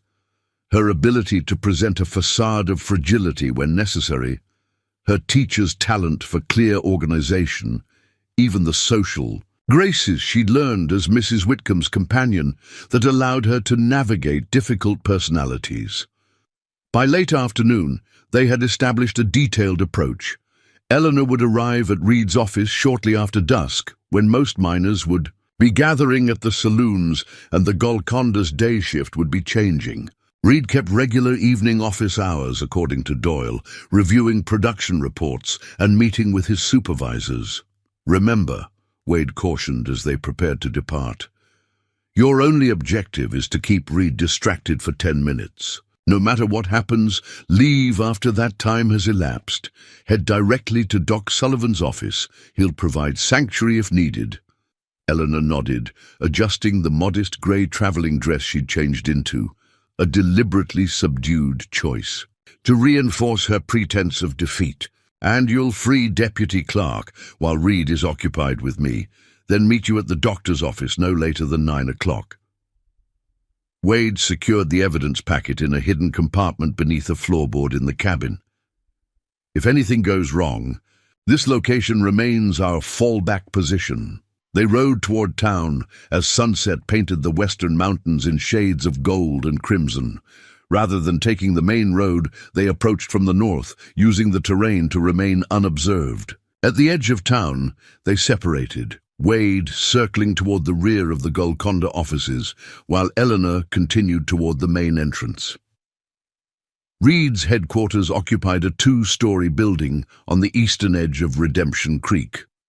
Unlike the rough wooden structures common in mining towns, this was a substantial brick building with large windows and ornate trim, a display of wealth and permanence that emphasized Reed's position in the community. 2 armed guards flanked the main entrance, their expressions alert despite the routine nature of their duty. Eleanor approached with the slightly hesitant gait of a woman gathering her courage for an unpleasant task. "Excuse me," she addressed the guards, her voice deliberately softer than usual. "I'm Eleanor Crawford. I believe Mr. Reed might be expecting me." The guards exchanged glances. "Wait here," one instructed, disappearing inside the building. Eleanor clasped her reticule with gloved hands, projecting an image of nervous propriety while mentally counting the minutes. Wade would be approaching the rear entrance now, assuming the disguise of William Hayes. The guard returned promptly. "Mr. Reed will see you now, ma'am." She was escorted through a well-appointed lobby to a spacious office on the first floor. Stanley Reed rose from behind a massive mahogany desk as she entered, a tall man in his 40s with carefully groomed dark hair and a neatly trimmed beard. His attire was Eastern in style and quality, and he moved with the confidence of a man. "Accustomed to deference, Miss Crawford," he greeted her with a smile that didn't reach his cold blue eyes. "What an unexpected pleasure. I've been hoping for an opportunity to meet Jacob's intended bride." Eleanor offered a curtsy that would have satisfied Mrs. Whitcomb's exacting standards. "Mr. Reed, thank you for seeing me without an appointment. Please, sit." He gestured to a leather chair positioned before his desk. "I understand you've had quite an eventful introduction to Redemption Creek."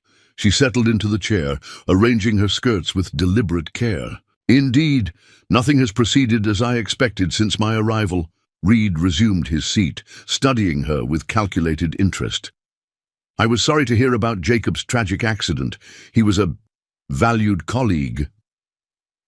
The slight pause suggested anything but collegiality. "You're very kind," Eleanor murmured, eyes downcast. "It's been overwhelming, to say the least, especially given certain developments since my arrival." Reed leaned forward slightly. "Developments? Marshal Wade has been quite insistent that I pursue a claim to the Midas Touch property." She glanced up, allowing a hint of distress to show. "He seems convinced that Jacob's death was not an accident, though I can hardly credit such a terrible suggestion." "Wade has always had an overactive imagination," Reed said smoothly, "a quality that makes him less than ideal for law enforcement, in my opinion." Eleanor nodded, counting seconds in her head. 3 minutes had passed. The marshal means well, I'm sure, but his theories have placed me in an awkward position. I came to Redemption Creek seeking marriage, not mining interests or legal complications. A perfectly reasonable perspective, Miss Crawford. Reed's tone was sympathetic, though his eyes remained calculating. What exactly brings you to my office? This evening? Practicality, Mr. Reed. She met his gaze with carefully calibrated directness. I find myself in a mining town, 2,000 miles from home, with limited funds and no immediate prospects. The marshal suggests I pursue ownership of the Midas touch, but I have neither the experience nor the inclination for such an undertaking. Reed's expression remained neutral, but his posture shifted subtly, the predator sensing prey. What alternative? Are you considering? Return east, if possible. Eleanor allowed her voice to waver slightly. But my finances are constrained. The journey was expensive. I see. Reed steepled his fingers. And the marshal's investigation, his theories about Jacob's death. 5 minutes had passed. Wade would be entering the building now, using the credentials and jacket they had acquired for his disguise as Hayes. Marshal Wade is very dedicated, she said carefully, but I'm afraid his conclusions are influenced by personal feelings. Jacob was his friend, after all. It's natural he would seek someone to blame for a tragic accident. Reed nodded, his expression warming fractionally. Grief often manifests as anger. The human mind rejects random tragedy, preferring to assign blame. He reached for a crystal decanter on his desk. Would you care for a drink, Miss Crawford? You seem in need of fortification. Thank you, no. 7 minutes now. Mr. Reed, to be direct, I understand you have interest in the Midas Touch property, while Marshal Wade believes I might establish a claim through my correspondence with Jacob. I have no desire to engage in prolonged legal disputes. Reed set down the decanter, his full attention now focused on Eleanor. Are you proposing some sort of arrangement, Miss Crawford? I'm exploring options, she corrected gently.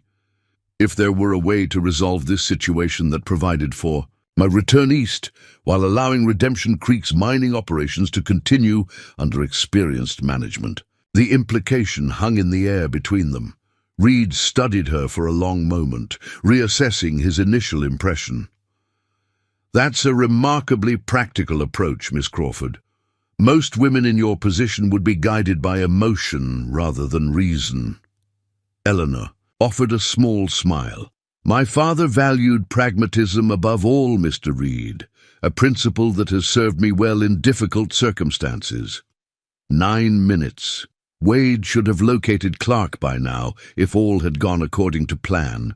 I believe we could reach an arrangement beneficial to both parties, Reed said, rising from his desk. I have contacts at the Territorial Land Office who could expedite the necessary paperwork.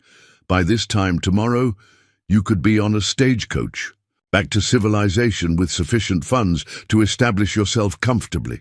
That would be ideal, Eleanor said, also standing, though I would need to retrieve my belongings from Mrs. Abernathy's boarding house. Of course. I'll have my associate, Mr. Jones, escort you.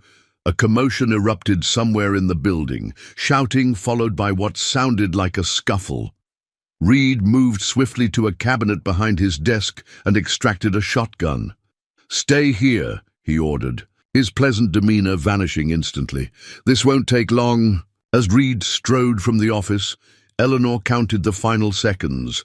10 minutes exactly. She moved immediately to the desk, quickly scanning the documents visible on its surface. Most appeared to be routine production reports, but a leather portfolio, labeled Midas Touch Integration, caught her attention. She opened it to find detailed plans for extending the Golconda tunnels to access the north shaft of Jacob's mine, precisely where the diamond discovery had been made. The plans were dated 2 weeks before the collapse, confirming Reed had known about the diamonds and had been planning to access them even before Jacob's death. Taking this evidence would immediately reveal her deception, but leaving it meant potentially losing crucial proof of premeditation. Eleanor hesitated only briefly before slipping the most damning pages into her reticule. Then, following the original plan, she moved toward the office door. The hallway outside was empty, the commotion having moved elsewhere in the building. She walked quickly toward the main entrance, maintaining the dignified pace of a lady departing a business meeting rather than the hurried steps of someone fleeing danger. The lobby was deserted, the guards who had admitted her apparently drawn to whatever disturbance Wade had created. Eleanor stepped outside into the gathering darkness, relieved to find the street relatively quiet. Most of Redemption Creek's residents were at supper or beginning their evening entertainment at the saloons that lined the main thoroughfare. She turned toward Doc Sullivan's office as planned, walking briskly but without running. Behind her, raised voices from Reed's headquarters suggested the deception had been discovered. There was no way to know if Wade had successfully freed Clark, or if both had been captured in the attempt. As she rounded the corner onto the main street, a hand suddenly grasped her arm, pulling her into the shadowed space between two buildings. She reached for her concealed derringer, only to recognize Marshal Wade's familiar form, despite the beard he'd donned as part of his disguise. "Were you successful?" she whispered. Wade nodded, gesturing behind him where Deputy Clark stood shakily, his face bruised but his expression determined. "Reed's men did a number on him, but nothing permanent. Did you find anything useful?" Eleanor extracted the papers from her reticule. Plans for accessing the diamond deposit through the Golconda tunnels, dated before the collapse. Reed knew about Jacob's discovery and was planning to steal it even before arranging his death. Wade's expression hardened as he examined the documents. In the dim light, this completes our evidence chain. Reed's motive, method, and opportunity, all documented. "Where do we go now?" Clark asked, his voice hoarse from what appeared to have been rough treatment. "Reed's men will be searching the town within minutes. Doc Sullivan's as planned," Wade decided. "We'll collect Hayes and move to the line cabin until we can arrange safe transport to Helena." As they slipped through the darkened streets of Redemption Creek, Eleanor found herself oddly calm, despite the danger. She had come to this remote mining town seeking security through marriage. Instead, she had found purpose through pursuing justice, a different kind of security, but perhaps ultimately more meaningful. And as Marshal Wade guided them through shadows with the quiet competence that had become familiar in just 2 days, she acknowledged that she had found unexpected alliance as well. Not the companionship she had anticipated with Jacob Garrett, but something forged in shared danger and mutual respect. What that might become, only time would tell. But for now, survival took precedence over speculation, a priority her practical nature heartily endorsed. Doc Sullivan's office was a haven of quiet efficiency amid the growing chaos in Redemption Creek. The doctor himself, white-haired and steady-handed despite his 60-plus years, attended to Deputy Clark's injuries, while his assistant, a young woman named Beth, prepared supplies for their journey to the line cabin.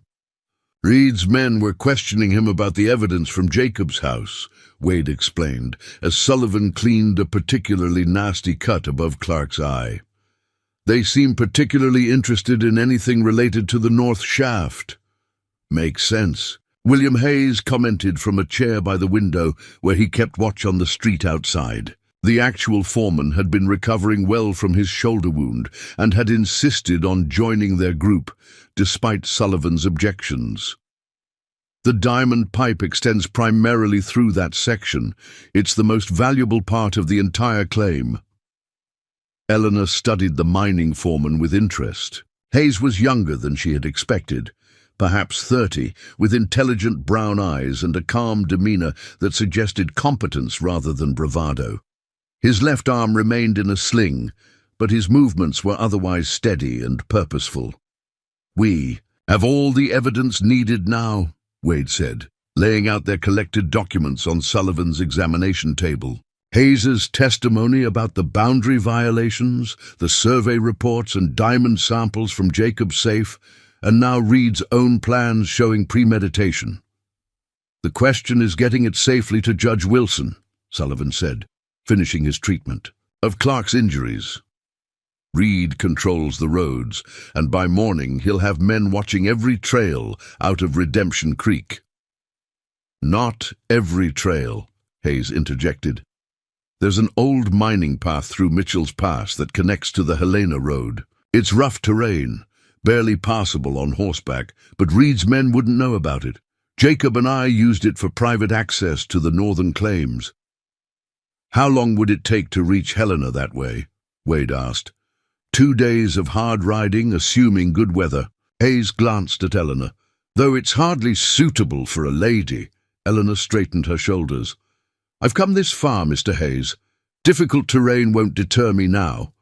A hint of respect appeared in the foreman's expression.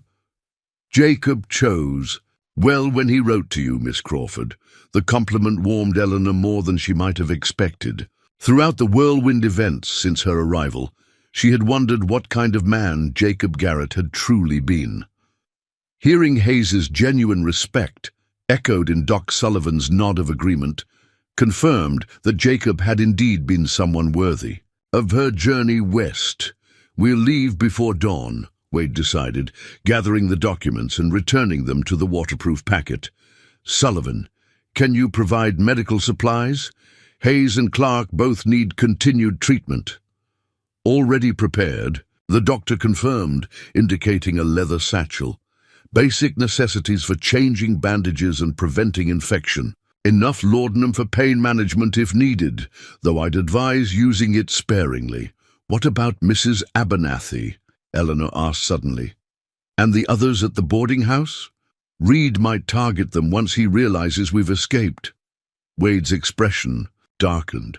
"You're right, Reed isn't above using innocent civilians as leverage." "I can warn them," Beth offered, speaking for the first time.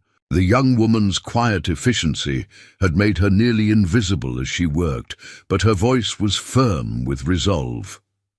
"No one pays much attention to a doctor's assistant. I can visit the boarding house without raising suspicion."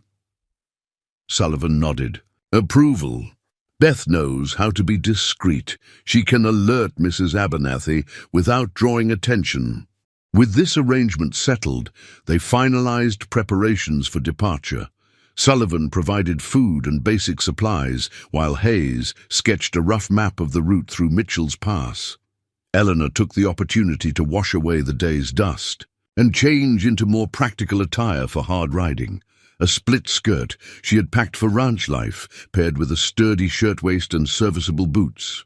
"You continue to surprise me, Miss Crawford," Wade commented when she emerged from the small room where she had changed. "Most Eastern ladies wouldn't have thought to bring such practical clothing." "My father believed in thorough preparation," she replied, settling her spectacles more firmly on her nose. "And I researched Western life extensively before agreeing to Jacob's proposal. I had no intention of arriving unprepared for the realities of Montana Territory." A rare smile transformed Wade's scarred face, softening the hard lines and bringing warmth to his gray eyes.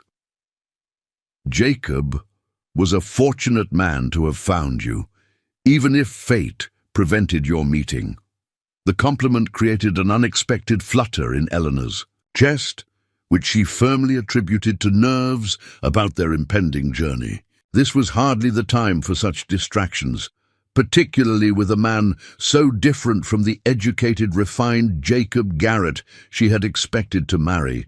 Yet she couldn't deny that Marshal Daniel Wade, with his quiet strength, unwavering principles, and surprising moments of gentleness, had begun to occupy her thoughts in ways that extended beyond their current crisis. These reflections were interrupted by Hayes's urgent whisper from the window. "Reed's men are in the street, at least 6 of them going door to door. They're searching for us systematically," Wade concluded, instantly alert. "We need to move now, before they reach Sullivan's office." The doctor motioned them toward the back of the building. "There's a storage shed behind my surgery with access to the alley. Your horses are already there." They moved quickly but quietly, gathering their supplies and evidence. Sullivan provided final instructions for Clark and Hayes's wound care, while Beth slipped out the front to begin her mission to warn Mrs. Abernathy. The night had turned cool, with clouds obscuring the moon and stars, favorable conditions for their escape. Wade led the way to the shed, where 5 horses waited, saddled and provisioned. Eleanor mounted the same gentle bay mare she had ridden earlier, finding comfort in the animal's steady temperament. "We'll avoid main routes," Wade instructed in a hushed voice. "Hayes will lead, since he knows the path to Mitchell's Pass. I'll take rear position to watch for pursuit. Clark, stay close to Miss Crawford in the middle. Your primary responsibility is protecting the evidence." They moved out in single file, using the network of alleys behind Redemption Creek's businesses to avoid the main thoroughfare where Reed's men continued their search. The sound of angry voices carried through the night air as they reached the eastern edge of town. "They're at Sullivan's office," Clark murmured. "Won't take them long to realize we've fled." "All the more reason to make distance while we can," Wade replied, urging them forward. Hayes guided them northeast, away from established trails and into the rugged foothills that surrounded Redemption Creek. The terrain grew increasingly challenging as they ascended, following what appeared to be little more than a game trail in some sections. Despite the difficulty, Eleanor found herself appreciating the wild beauty of the Montana night. Clouds occasionally parted to reveal glimpses of stars scattered across the vast sky, while the scent of pine and sage filled the cool air. This was the land Jacob had described so eloquently in his letters, untamed but magnificent in its raw power. They rode steadily for nearly 3 hours before Hayes signaled a brief halt beside a small stream. The horses needed rest and water, and Hayes needed to check his wound, which had begun bleeding again during the ascent. "How far to Mitchell's Pass?" Wade asked as he helped Eleanor dismount. "Another 2 hours?" Hayes replied, grimacing slightly as Sullivan's careful bandaging was revealed to be blood-soaked. "The pass itself is narrow, barely wide enough for a loaded pack horse. Once through, we'll connect with an old trapper's trail that eventually joins the Helena Road about 15 miles northeast." Eleanor helped Clark clean and rebandage Hayes's shoulder wound, while Wade secured the horses and kept watch. The deputy's movements were still pained, but his determination remained evident. "Marshal Wade speaks highly of you," she commented. Quietly as they worked, Clark managed to smile despite his bruised face. "He's a good man to serve under, demands excellence but leads by example." He glanced toward where Wade stood sentinel on a rocky outcropping. "Never met anyone with a stronger sense of justice. How did he come by that scar?" The question had lingered in Eleanor's mind since their first meeting. "Hunting outlaws in the Dakota Territory," Clark replied. "Before he became a marshal, group of horse thieves ambushed him and left him for dead. He tracked them for 3 weeks afterward, brought all 5 in alive, despite what they'd done." The young deputy's voice held unmistakable admiration. "That's the kind of lawman he is. Tough, but fair, even when most would choose vengeance." This insight into Wade's character reinforced Eleanor's growing respect for the taciturn marshal. Jacob's letters had revealed an intelligent, thoughtful man who valued principle and fairness. Wade embodied these same qualities, though in a very different package, forged through direct experience rather than contemplative education. Their brief rest concluded, they continued the arduous journey through increasingly difficult terrain.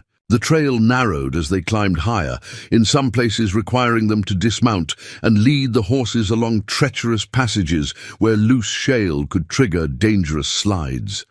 Mitchell's Pass itself proved to be exactly as Hayes had described, a narrow defile between towering rock formations, barely wide enough for their horses to navigate in single file. The passage was approximately a quarter-mile long, with sheer walls rising on either side that would make ambush nearly impossible, but would also leave them with no escape route if confronted at either end. Once through, we'll be outside Reed's usual territory, Hayes explained as they approached the entrance. His men stick to established routes where they can move quickly. They were halfway through the pass when Wade suddenly raised his hand in the signal to halt.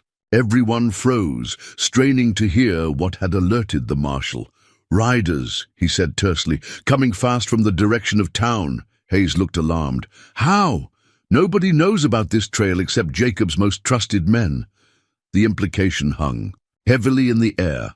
Someone had betrayed them. Either Reed had tortured the information from someone, or one of Jacob's trusted men had sold the information. No time to speculate now, Wade decided. We need to clear the pass before they reach the entrance. Once through, we can find defensive positions if needed. They urged their tired horses forward as quickly as safety allowed. The sounds of pursuit grew more distinct, multiple riders pushing their mounts hard up the difficult trail. Eleanor estimated at least 5, possibly more. "They're gaining," Clark warned, glancing back into the darkness of the pass. "Almost through," Hayes encouraged, as the exit came into view, approximately 50 yards ahead. They emerged from the pass into a small plateau, ringed with pine trees and boulder formations, natural cover that could provide protection in a confrontation. Wade immediately directed them toward a position where large rocks would shield them on 3 sides. "Dismount and secure the horses," he ordered, drawing his rifle from its saddle holster. "Hayes, you know this area best. Any other way out besides returning through the pass?" The foreman nodded. "There's a trail that descends to the north, but it's even more treacherous than the one we climbed, especially in darkness." Wade considered their options. "Clark, take Miss Crawford and the evidence. Hayes will guide you down that northern trail. I'll delay Reed's men here." Eleanor dismounted, but made no move to follow Clark. "That's not acceptable, Marshal. You can't face them alone." "This isn't a debate," Wade said firmly. "The evidence must reach Judge Wilson." "And it will," she countered, "but not at the cost of sacrificing you to Reed's gunmen. We stay together." Before Wade could respond, the first of their pursuers emerged from the pass, Tucker Jones leading, 3 riders, all armed with rifles. They pulled up short upon seeing Wade's group, already in defensive positions. "That's far enough, Jones," Wade called out, his rifle steady. "Turn back now and no one needs to get hurt." Jones laughed, the sound echoing unnervingly across the plateau. "Bold words from a man outnumbered, Marshal." He gestured, and 2 more riders emerged from the pass, though I expected nothing less from the famous Daniel Wade. Eleanor had positioned herself behind a boulder, her derringer ready, though she knew its limited range made it useful only as a last resort. From her vantage point, she could see Hayes working his way around the perimeter of their position, using the darkness and scattered pine trees for cover. "Stanley Reed is finished," Wade responded, his voice carrying clear authority despite their precarious situation. "We have evidence of his involvement in Jacob Garrett's murder, the mine sabotage, and his plans to steal the diamond discovery. Judge Wilson will issue warrants within the week." "Evidence requires witnesses," Jones replied coldly. "Dead people make poor testimony." He raised his hand, preparing to signal his men to open fire. The tense standoff was broken by an unexpected sound. A rider approaching rapidly from the northern trail that Hayes had mentioned. All eyes turned as a horse and rider emerged from the darkness, silhouetted against the night sky. "That's far enough, Mr. Jones," called a familiar voice as Mrs. Abernathy of all people came into view, a shotgun resting comfortably across her saddle.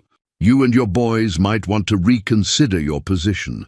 Behind her appeared more riders: Edison Pierce, Peter the telegrapher, Lucille Hammond the schoolteacher, and at least a dozen miners Eleanor recognized from Redemption Creek. All were armed, their expressions grim with determination. "Jacob Garrett was good to this town," Mrs. Abernathy continued, her normally pleasant voice hard with resolve. "Treated his workers fair, helped build the school, brought a doctor when influenza. Swept through 2 winters ago. We might not wear badges, but we know justice when we see it." Jones's confident demeanor faltered as he assessed the new arrivals. What had been a 6-against-4 advantage had suddenly shifted to decidedly unfavorable odds.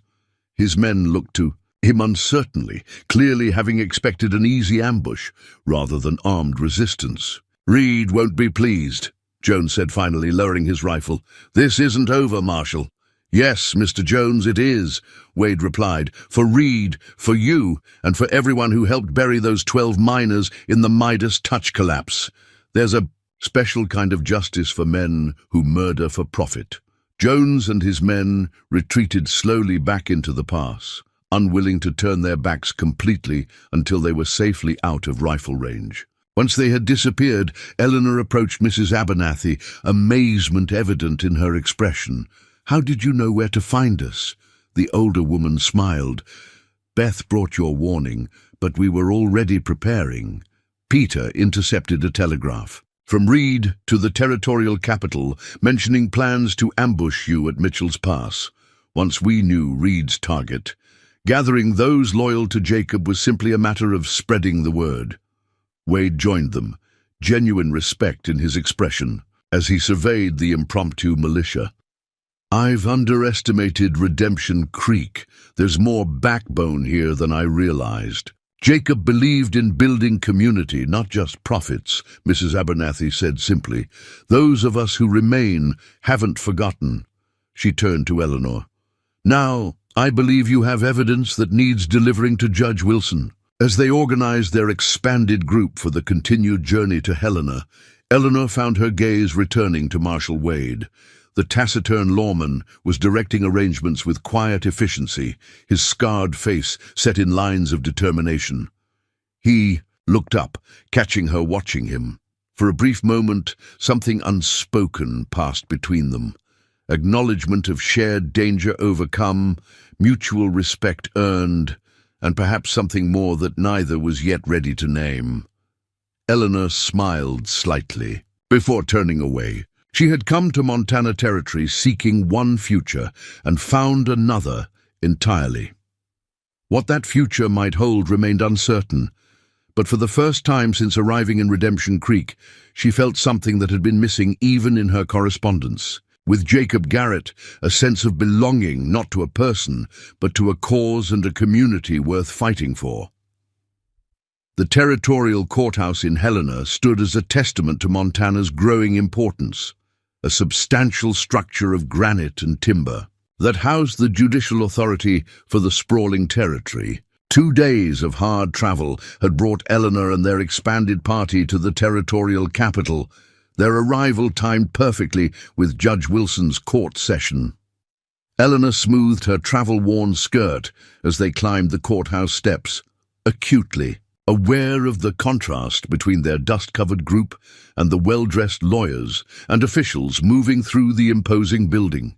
Marshal Wade walked beside her, his presence steady and reassuring despite his own trail-worn appearance. "Judge Wilson has a reputation for fairness," he said quietly.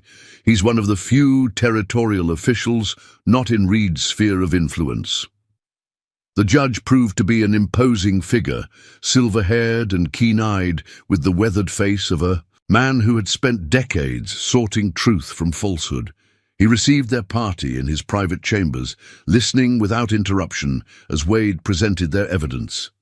The boundary survey proving Reed's illegal mining, Jacob's documentation of the diamond discovery, Reed's own plans showing premeditation, and the sworn testimonies of Hayes, Clark, and Eleanor regarding the events since her arrival.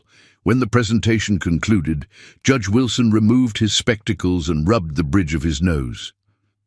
This is the most thoroughly documented case of claim jumping and murder I've encountered. In 15 years on the bench, Marshal Wade, you've done exceptional work gathering this evidence. Miss Crawford deserves equal credit, Wade replied, his expression remaining professional despite the praise. Her persistence and courage were instrumental in securing key documents. The judge turned his attention to Eleanor. You arrived in Redemption Creek expecting to be a bride, Miss Crawford. Instead, you found yourself in the middle of a dangerous conspiracy. Most women would have sought the first stagecoach east. I considered that option, Your Honor, she acknowledged, but I couldn't abandon the pursuit of justice for Jacob Garrett. He deserved better than to have his murderer profit from his death. Judge Wilson nodded thoughtfully. Admirable principles. He returned to the documents, reviewing the diamond assay reports with particular interest. This discovery changes everything for Montana Territory. Properly developed, these deposits could rival the Kimberley Fields in South Africa. Jacob intended to register the discovery officially, Eleanor explained. He wanted proper oversight to ensure the wealth benefited the territory, not just a few investors. A forward-thinking man, the judge commented. And what are your intentions regarding the Midas touch claim, Miss Crawford? As Mr. Garrett's documented intended, you have legitimate standing to petition for ownership. Eleanor had considered this question extensively during their journey to Helena. The mine itself remains partially collapsed and would require substantial investment to restore operations.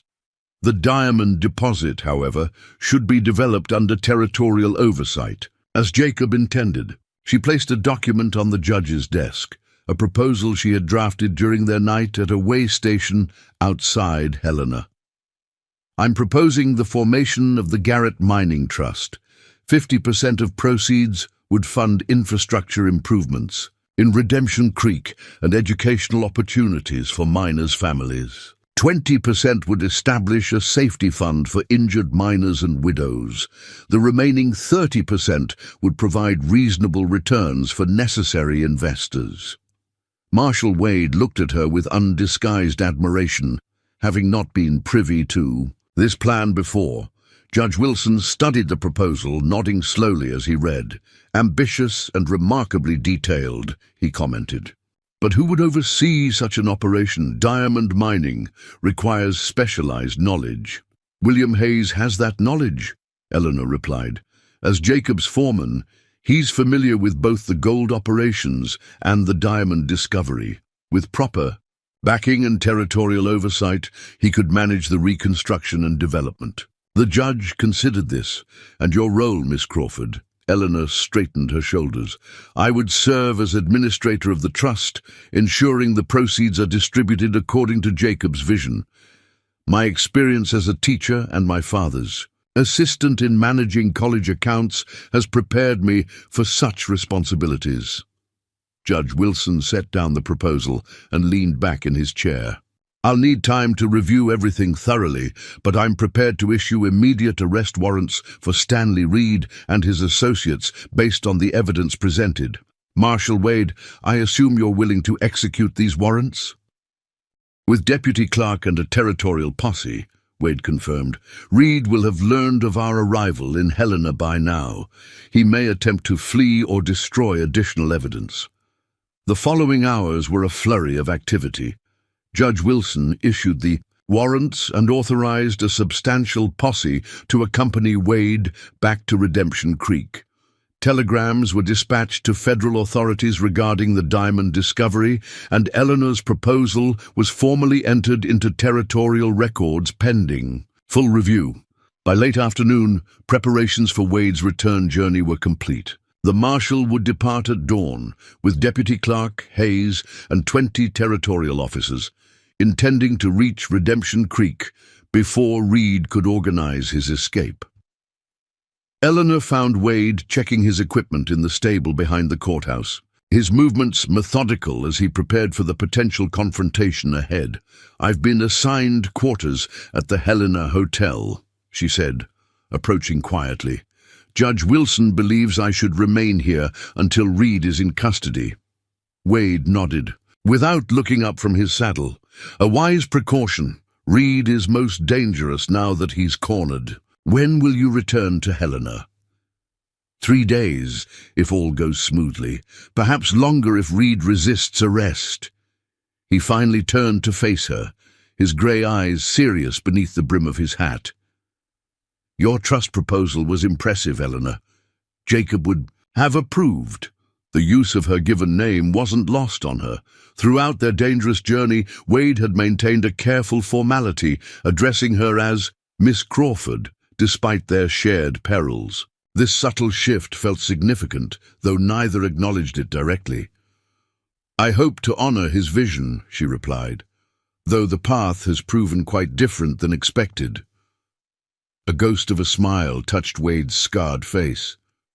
"Expectations rarely survive contact with Montana territory. This land has a way of revealing what people are truly made of. And what has it revealed about me, Marshal?" The question emerged before she could reconsider its implications. His expression softened. "Courage, determination, a practical mind, paired with principled heart." He paused, something unspoken in his gaze. "Rare qualities in any person, man or woman." Eleanor felt a warmth that had nothing to do with the afternoon sun filtering through the stable windows. "You'll be careful when confronting Reed?" "Always." He secured the final buckle on his saddle. "I have additional motivation to return safely." Now, the implication hung in the air between them, neither quite ready to articulate feelings that had developed amid danger and shared purpose.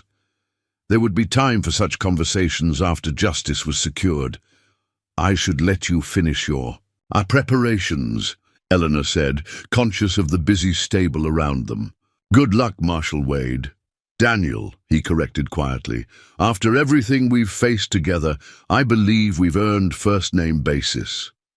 "Daniel," she repeated with a small smile. "Godspeed."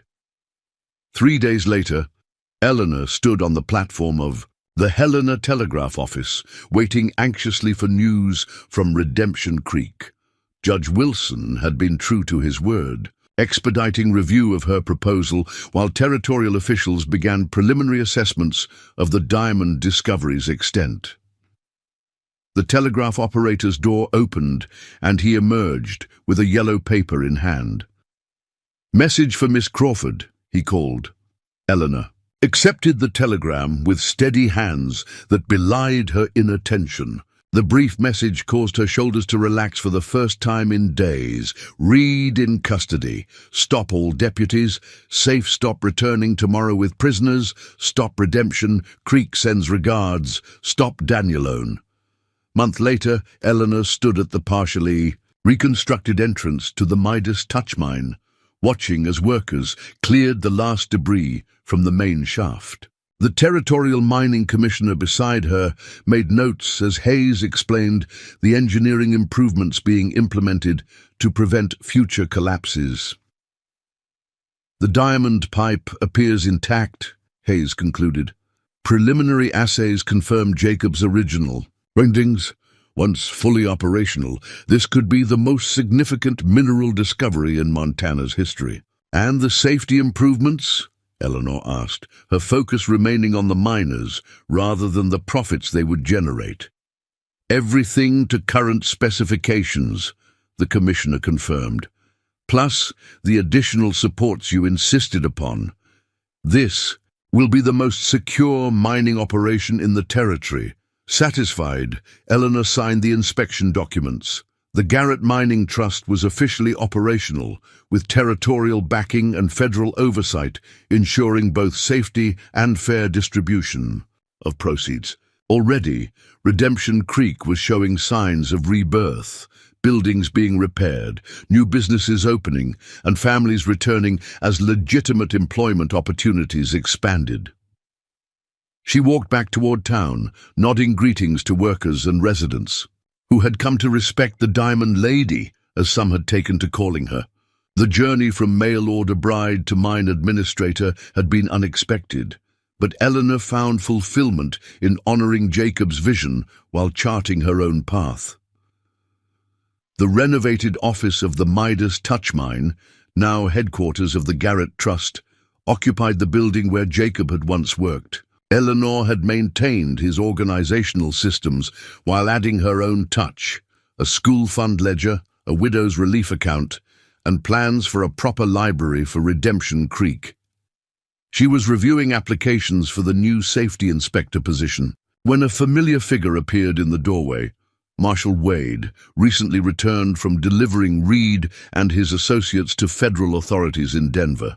"The office suits you," he remarked, removing his hat as he entered. Eleanor smiled. In the weeks since Reed's arrest, Wade had made frequent trips between Redemption Creek and his official duties in Helena. Each visit had brought them closer, conversations extending beyond the case to personal histories, aspirations, and gradually toward something more meaningful. "How was Denver?" she asked, setting aside her work. "Reed and Jones will stand trial next month. Federal prosecutors are confident of convictions given our evidence." He settled into the chair across from her desk. "I've been offered a position with the federal marshals there." Eleanor felt a momentary pang at the thought of his departure. "That's a significant promotion. Congratulations." "I haven't accepted yet." His grey eyes held hers steadily. "There are considerations keeping me in Montana." "The pursuit of justice?" she suggested, though she understood his meaning perfectly well. A rare, full smile transformed his face. "That's certainly part of it. But there's also the matter of a certain mining trust administrator who's become rather important to me." Eleanor set down her pen. "Is that so, Marshal Wade?" "Daniel," he corrected, reaching across the desk to take her hand. "And yes, Eleanor, that is very much so." She looked at their joined hands, her slender fingers against his calloused palm, so different yet somehow fitting together perfectly. "I came to Redemption Creek seeking one future and found another entirely. A better one, I hope." The question carried more vulnerability than she had ever heard in his voice. Eleanor smiled, thinking of all they had endured together and all that lay ahead. Not the genteel marriage she had imagined with Jacob, but a partnership forged through shared danger and mutual respect with a man whose quiet strength complemented her practical determination. "Different but right," she answered truthfully. "Sometimes life buries the future we expect, only to reveal something more valuable underneath." Daniel nodded, understanding the diamond mining metaphor perfectly. "Like finding a rough stone where you expected only gold." "Exactly." Eleanor rose and moved around the desk, still holding his hand. "Sometimes the most precious discoveries are the ones we never thought to seek."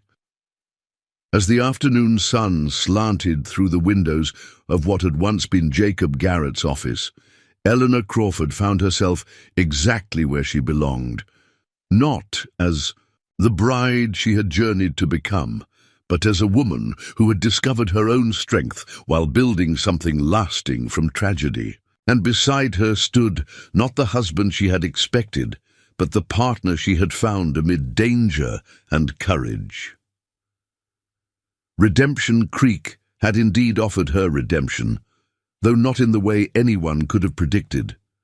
And as Daniel Wade drew her closer, Eleanor silently thanked Jacob Garrett for bringing her west, where she had found not just one man's dream, but her own destiny. Up next, you've got 2 more standout stories right on your screen. If this one hit the mark, you won't want to pass these up. Just click and check them out. And don't forget to like, subscribe, and turn on the notification bell so you don't miss any upload from us.